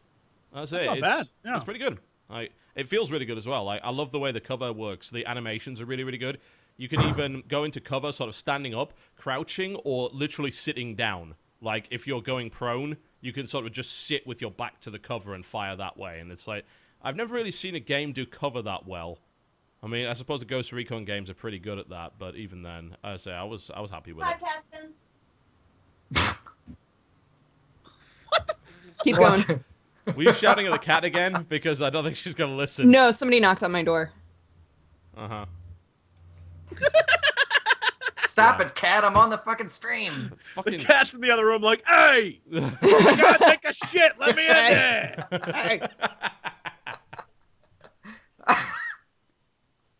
Oh, fuck. I'm gonna do it out here!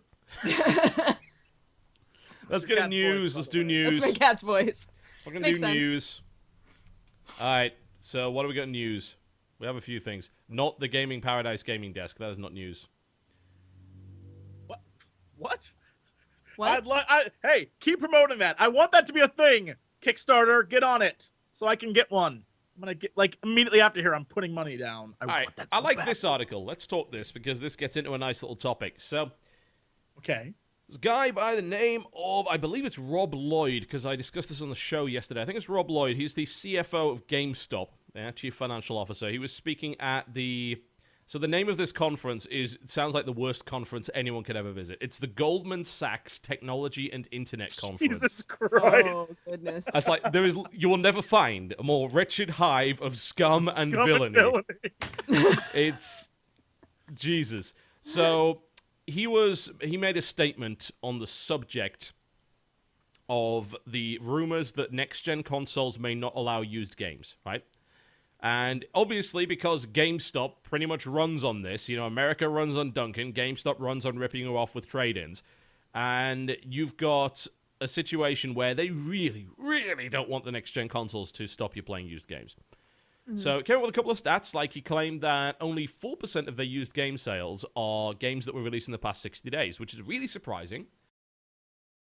They sell it for the first time. Mm-hmm. So, I can't see how, you say 96%? Is that what you said? I can't see how that's even possible. It's kind of bizarre. The thing is, the number he gave was 4% of our used game sales. Now, does that mean just... My dog is freaking out, apparently. Hey, I gotta take a shit over here! That out, Oh, no, we better keep that shit. You won't do it. That's too much work. I'll get TGS to edit it out. Must be the money! That's 2 now. Oh, jeez. Okay, anyway, yes. Yeah, it's a really weird number. Like, I have to wonder, is that boxed volume sales? Like, or are we talking about profit? Are we talking about overall gross revenue? He doesn't say, yeah? I can see maybe 4% of games that they sell being that. Because, like, often you go in, like, you buy, like, a stack of used shit, right? You buy, like, 10 $5 games, and they do all those, like, 5 for 4s and stuff like that. But I can't imagine the profit margins like that, because you're talking about trading in a new game for maybe $15, $20 at most, and then they sell it on for $55. There's got to be a huge profit margin there coming from those new games. Stuff that's come out in the last couple of months, being able to sell it at that kind of margin versus every other margin.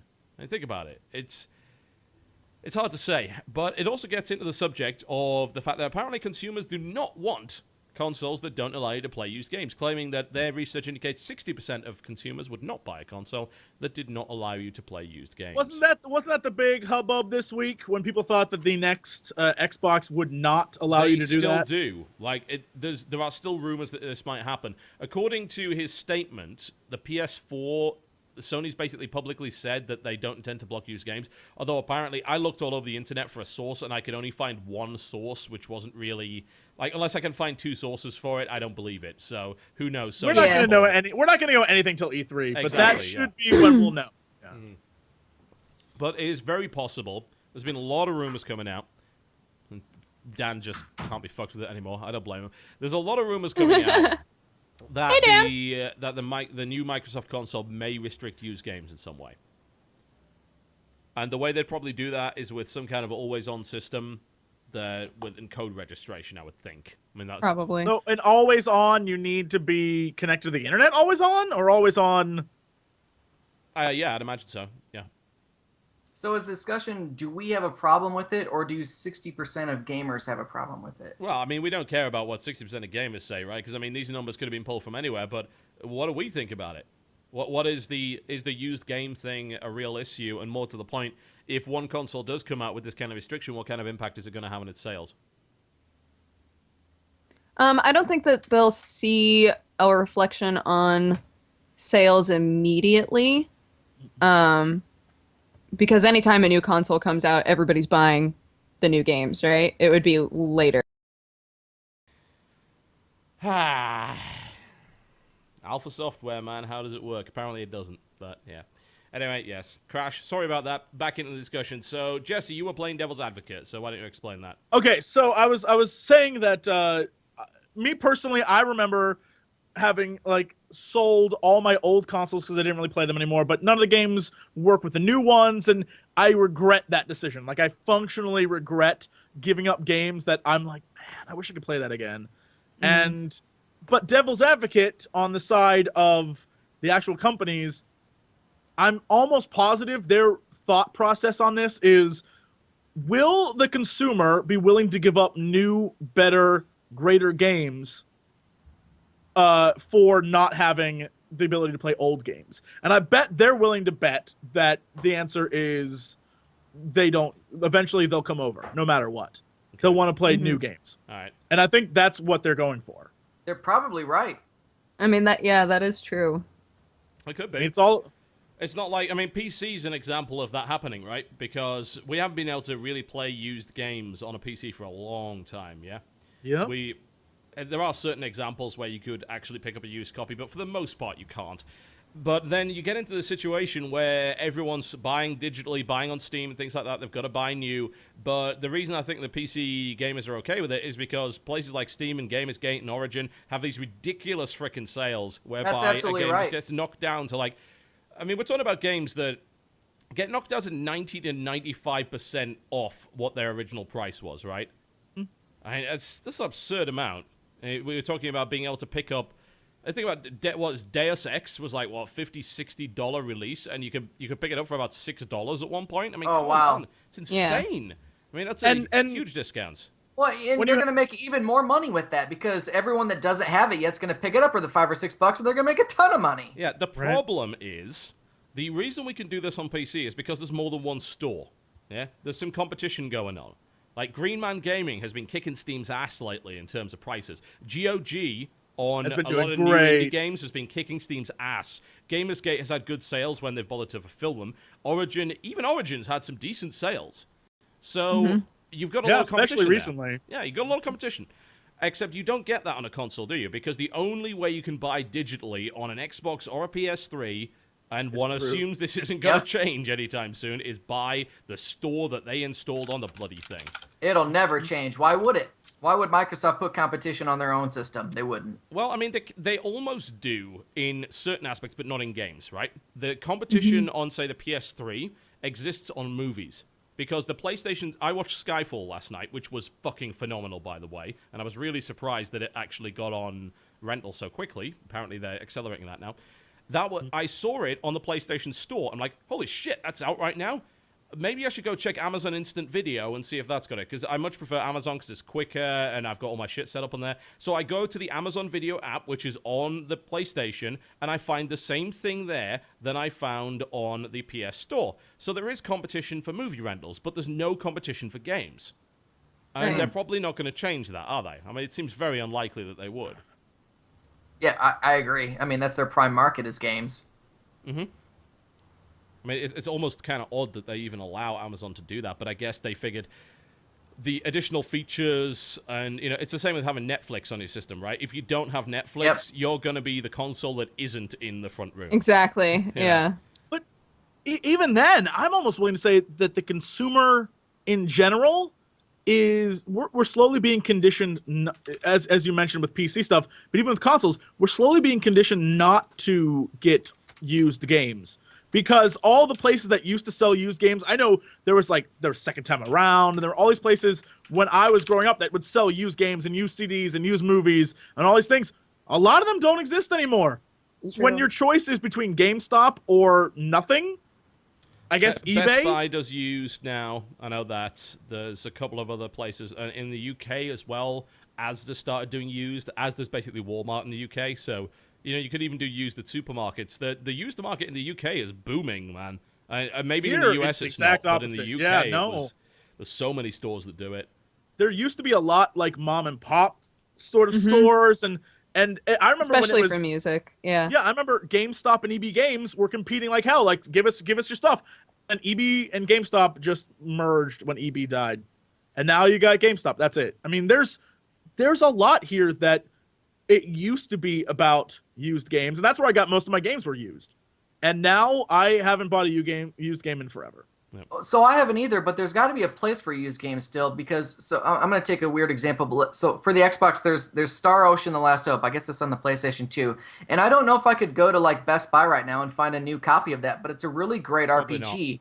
You know, and it's still this current generation. So are they just saying if you don't buy this game when it first comes out, you're never going to be able to play it again, because it's still a great game? Well, what they'd do is they'd make everything digital, right? That seems like the only way of doing it. The PS Vita is one of the first consoles that's done this. Every game on the PS Vita is digital. Every one of them. You can also buy a hard copy of it, but everything is available in the store. So I don't really have a problem with that, though. I like digital, everything. I would buy everything digital if I could. Yeah. I'm totally fine with that, too. And I wasn't fine with it like 10 years ago when stuff Me neither. Right? Yeah. 10, 20 years ago when it came in proper boxes and it had manuals. I still have my Alpha Centauri manual. Half of that is a novel, an actual legit novel that they wrote about the whole lore of it. It's fucking brilliant. Is that the game that's or the book that's in a binder still? Yeah. It's in a Yes. binder. It's in a motherfucking binder, and it's great. Yes. But yes, that doesn't happen anymore. So That's I don't actually want my boxes anymore, because it's a waste of my fucking time. It's a waste of my space. you have no room for it. Yeah. Open broadcast software. Yeah, that's fun. This podcast gets more difficult to do week by week, and I would have thought that would be because of Jesse Cox, but turns out no, as a new power has arisen. I'm taking the place down from the inside. Very, very slowly. Okay. All right, Jesse, you were making a point, I believe.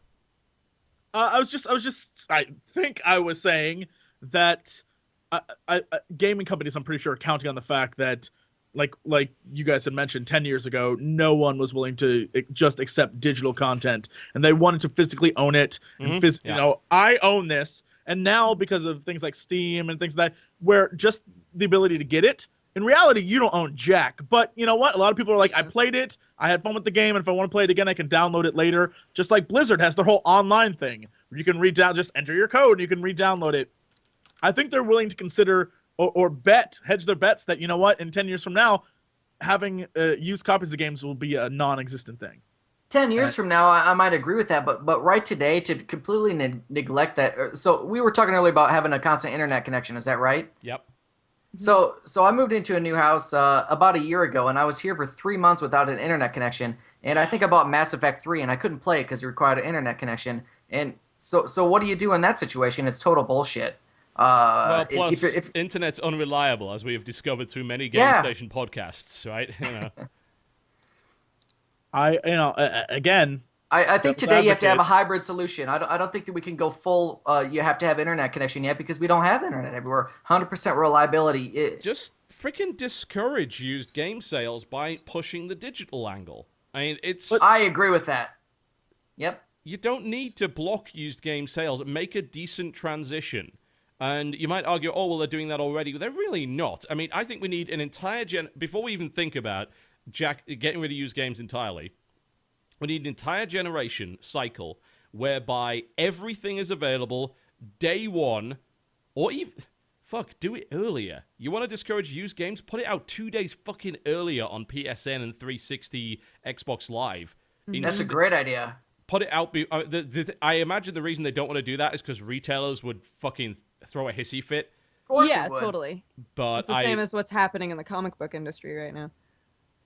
So what is happening in the comic book industry? Because well, I mean, they're starting to be more vigilant about putting comic books up in a digital form so that you can just download them and read them on your iPad or whatever. Okay. And lots of comic book retail stores, they were already closing. Like, less people are reading comic books, buying comic books from stores. They normally just buy them on Amazon now. And now with digital copies, they're just getting so hammered. Upset about it. And so what they've done is they've made it so that the digital versions are exactly the same price as the retail versions, so that people that look at the digital version are like, oh god, this is really expensive for just like one book. Why would I get this? Yeah.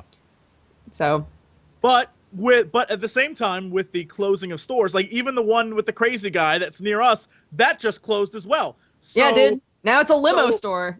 I know, which is weird.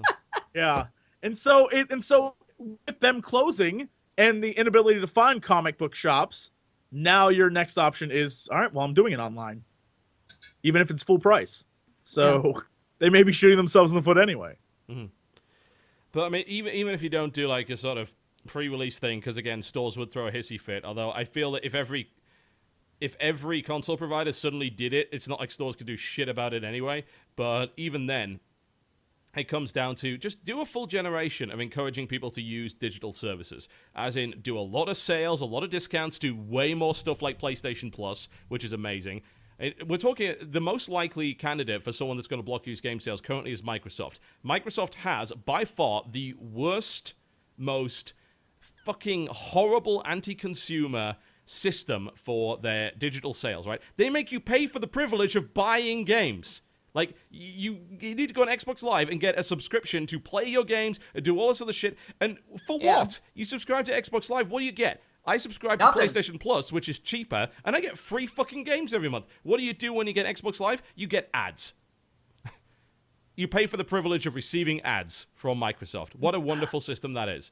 And you have no choice in the matter. PlayStation Plus, nice optional system. Really great.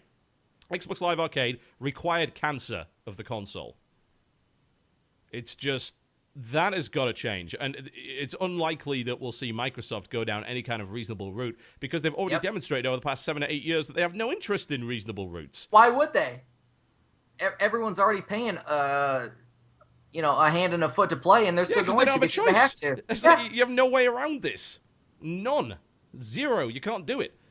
So I have a feeling, honestly, that, if anyone does it, it's going to be Microsoft. My hope is that there's a big backlash. I think already, because the console war has kind of ground to a halt, right? There's pretty much an equal number of 360s and PlayStation 3s on the market. I don't want to go to Chrome and check because it might crash OBS. So please just believe me for a second, right? There's about an equal number of three. Yeah, it's pretty close. So the console war kind of is at a stalemate, to the point where people are saying, oh, I wonder which has the best services. And you know what? PS3 wins every time on that one. That's just a fact. Xbox Live Arcade versus PlayStation Plus isn't even fucking close. Mm-hmm. I think the only benefit, and you might be able to correct me if I'm wrong, that Xbox has is that you can form your party outside of a game and move them around. And I don't know if you can do that at PlayStation because I don't have a lot of experience with it. I don't play enough online on PlayStation to really know that, honestly. I know they did do some serious revamps, so the PS Store got revamped like 2 months ago, and they have upgraded the system significantly, but I don't know if that's the case. And I barely game online on the Xbox or the PlayStation these days, but in my experience, that was the benefit of the Xbox. Okay. Fair enough. Still, I mean, is that worth $60 a year? No. I don't know. Not in my opinion. Yeah. So, conclusions on the whole used game thing. Let's go around the room. Dodger? I forgot where we even started from. What was going on? Oh, right. Okay. Like I said before, I think that there would be a backlash toward any sort of a console that blocked used games, but it wouldn't be immediate. So at first they'd be like, see, this works. People are still buying our games because people always buy the new games right when a console comes out anyway. Right? Yeah. And so I don't think that it would be evident immediately, but I do think that it's something that would spur more and more people to go to PC. Which is a good thing, but hey. Yeah, yeah, it certainly is. Jesse? I don't know. I mean, It's almost like you're not a paid industry analyst or something, Jesse. How is this happening? I know, it's weird. I personally can see both sides, and I also can see... I am very cynical in the fact that I just think they're going to do whatever the hell they want to do, and tough tatas for us, so... It sucks, but whatever. Very, very succinct. Thank you. But do you want them to do it? No one does. But they're gonna do what they want to do. There's an opinion. Oh, okay. Nice. Sorry. Nicely baited there, Dodger. Well done. Thank you. Dan. So I don't think that right now we can solve this problem because we don't have the online infrastructure for it.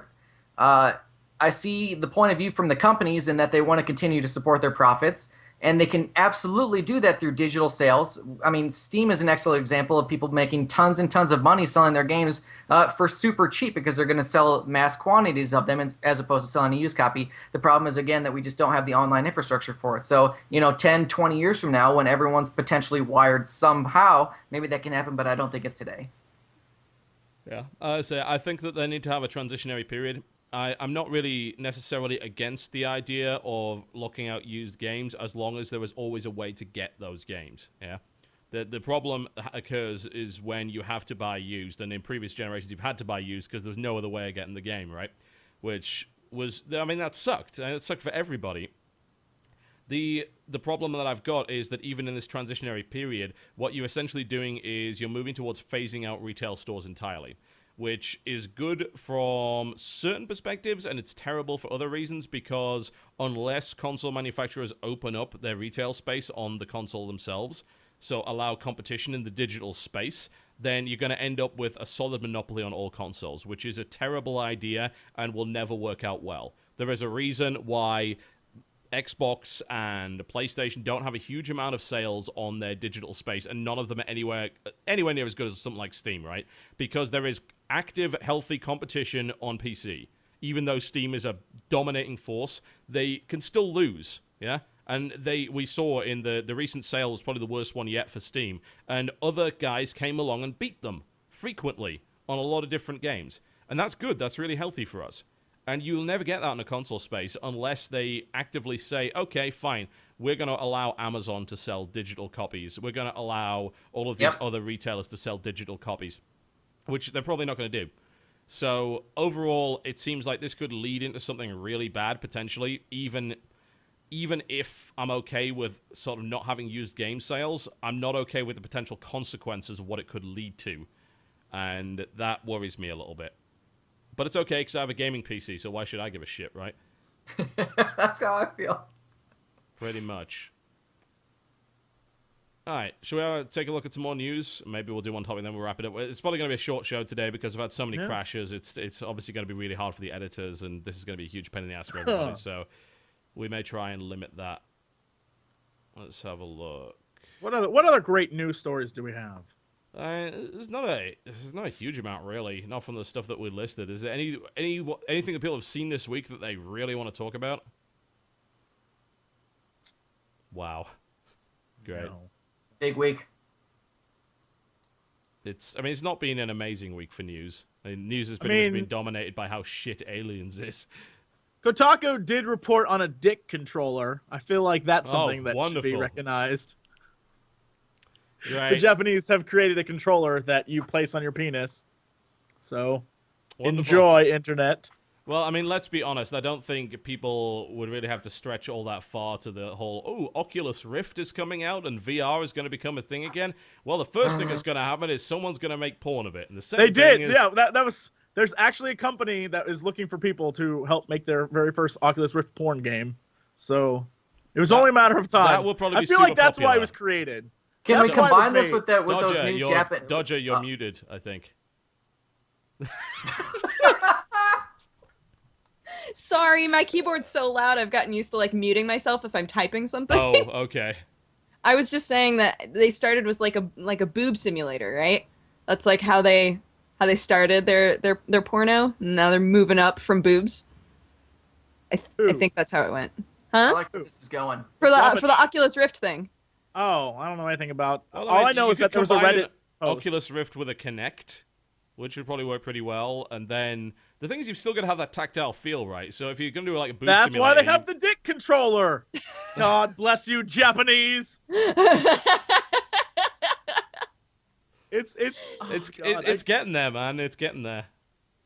I can't believe that somewhere they designed a controller. Here's the best part: the controller has still Forgive me for it has a controller at the top. It has a thumb at the tip. It has a thumb. It's amazing. How is this a thing?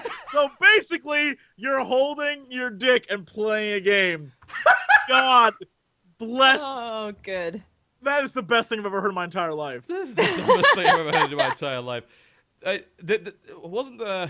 I don't remember if there was a law for this, but I'm pretty sure someone came up with a law that sort of indicated that every time any new technology is developed, one of the first things that will be done is to see whether or not you can get some sex-related stuff to work with it.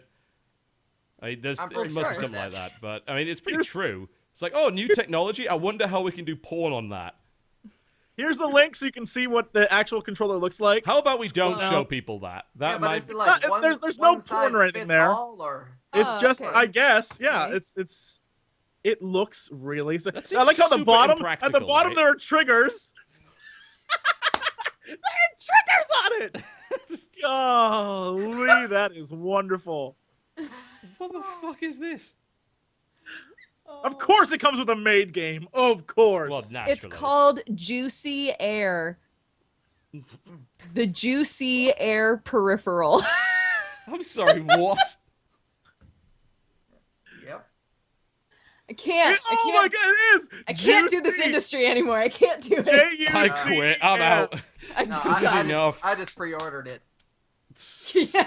You're like, oh, PlayAsia.com and find it there. $144. That's almost as good as that rocket bazooka thing from Super Nintendo. I'm just saying. If you got $144 to blow, Uh-huh. you'll spend it on the Tell me more about your $144 to blow, Jesse. Look, just don't make any videos and we'll be okay. Jesse, all I can say is it's a pretty hard sell, right? Maybe. Come on, there's prime opportunity here. Like, I'm leaving. It's open season on dick puns for the next 3 minutes. Go. 3 minutes? 3 whole minutes. I'm so bad at puns. I'm muting myself. Wait, why would you mute her? Wait, wouldn't you want to turn off your headphones? No, I want to hear them. I don't want to don't wanna contribute. contribute to the I just want to discussion? be.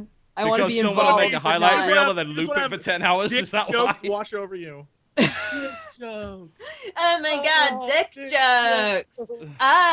Dick jokes. They're Just like that. Dick jokes. What? Well, that's it. That's the end of the podcast. Right? Jesus God. Thank you And so on a much high for note. watching. We're done now. Welcome. Forever. Oh God! Once again, Jesse finishes early. Oh, Jing jing. I guess the 3 minutes weren't up, to be No, fair. they weren't. They definitely weren't. Oh. Are we done with this? Now where do we go from here? This is I mean, like there's the so whole- many more that we could easily break out. Oh my god. The I'm best just- part is there's an actual legit complaint circulating around the internet because there's women who want to play this game and they're mad that they can't play it. What? Shut up. Wow. This is amazing. We can't use the juicy air. I'm We need a totally second signing it. controller. Just turn that thing around. You'll be fine. Well, you'd be close, but how are you gonna push the buttons? Couldn't push any buttons. Then it's just a really uncomfortable condom, Jesse. There's no point. Uncomfortable for whom? I literally just had to stop myself from saying something really freaking nasty right there. We were about to cross a line. I was like, nope, we're not doing that today. All right, 3 minutes are up. That's it. That was the amnesty. The amnesty has ended. It's enough. That is Have enough. fun editing this podcast, people. There is no editing. It's like I just very slowly try and push the boundaries on every show, and then I'm gonna see where TGS draws the line. Right. When they're like, we really can't host this show anymore. And Also, if they get free we did copies, it, guys.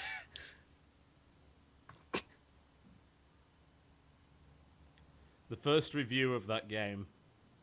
I want that first review. I want that. It review. It has face cam and one other For cam. science.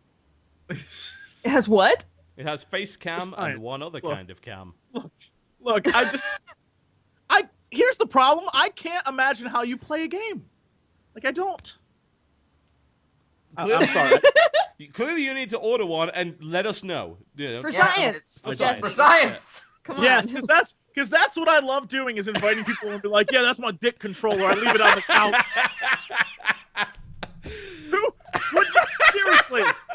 No adult is gonna go buy a dick controller and be like, "Hey, come on over. We'll play board. Like, Yes, we'll watch they TV will. or whatever." It Just would push be it the off the most couch. successful Fan Friday yet.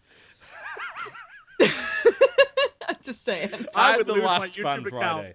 immediately. Oh No, God, thank you. I don't need to own that. this is And dreadful. you probably have to clean it. That's just You would have to electronics. clean it. I mean, you wouldn't Well, have it's to. fine. I mean, you could just but- get one of those sort of rubberized covers that you can get for Wiimotes, right? That would work. Holy shit! Yeah, but that would chafe. We literally that Are line. you we've speaking just- from experience here, Dan? No, what? We're gonna need some lubrication. Leftover. Dan loves to bang his Wii remote cover. Well, I mean, Oh it's my fine. God. All I can say is there are plenty of ancillary, sort of third-party aftermarket companies. Mad Catz Lube would be ideal for that. Oh, yes. I mean, it's a great reason to Go finally. into so many new angles. All the companies. I mean, you already have a company called Hori. It's not that hard. I mean, Ah, we could go with that. Then browsers could get that much further into the gaming industry. It damn. would be good. Thanks for watching the Game Station, podcast. This spun off in a wonderful direction.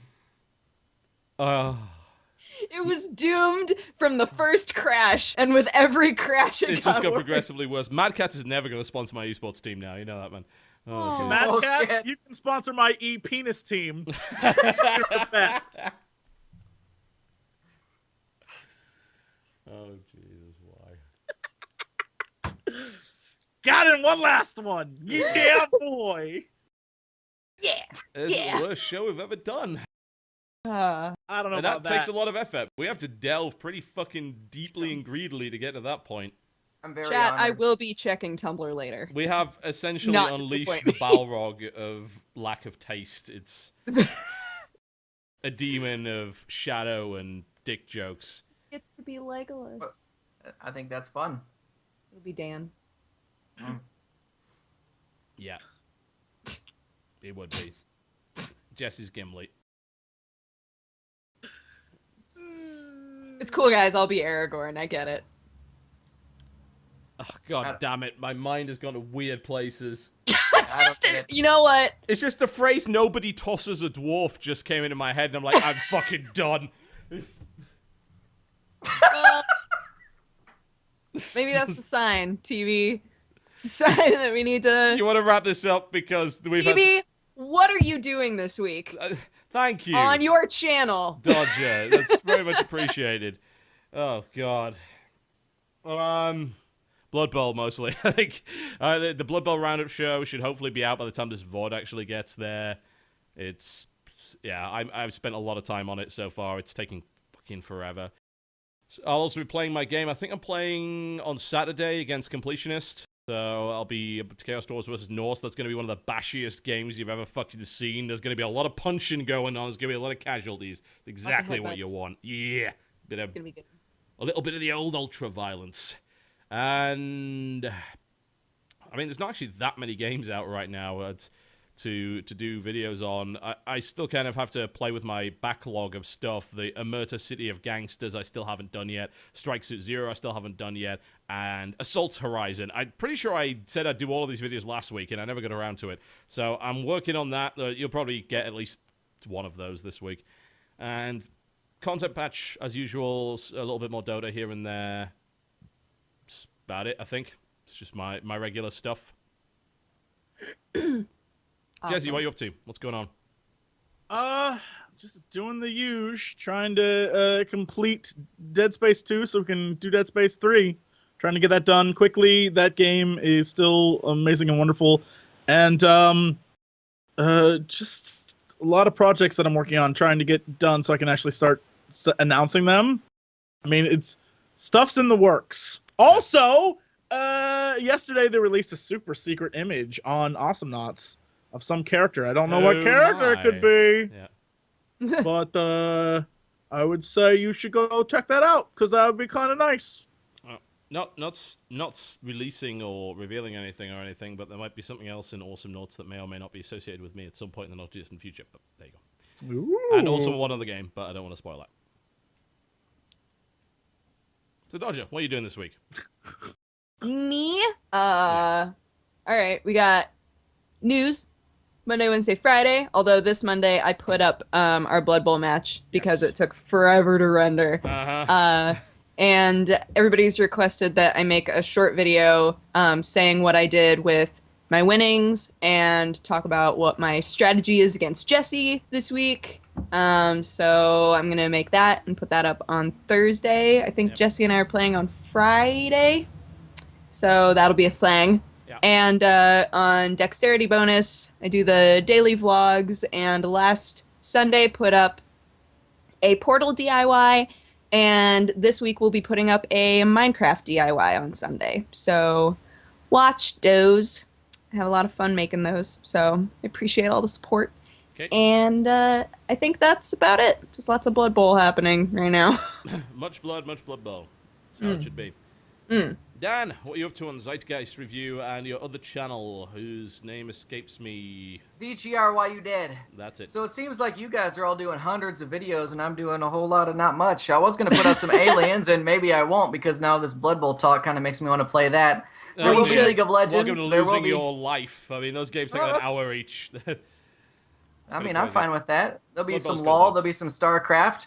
Next week, I'm looking forward to either Metal Gear Rising or Crysis 3. It'll probably be Metal Gear. I'm going to be playing Metal Gear. I'm looking forward to that. Just kind of shootered out, I think. I would rather play Metal I liked it Gear. a lot. Yeah. So that's what I got. Maybe Aliens review, maybe not. I don't know yet. I like it. It doesn't sound all that great. You're a boss, Dan.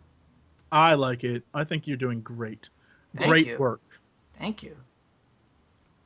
That really wraps us up for this kind of mess of a podcast that we put out today, folks. So please do remember to check out youtube.com/thegamestation for all the content there. There's a new lore up over at youtube.com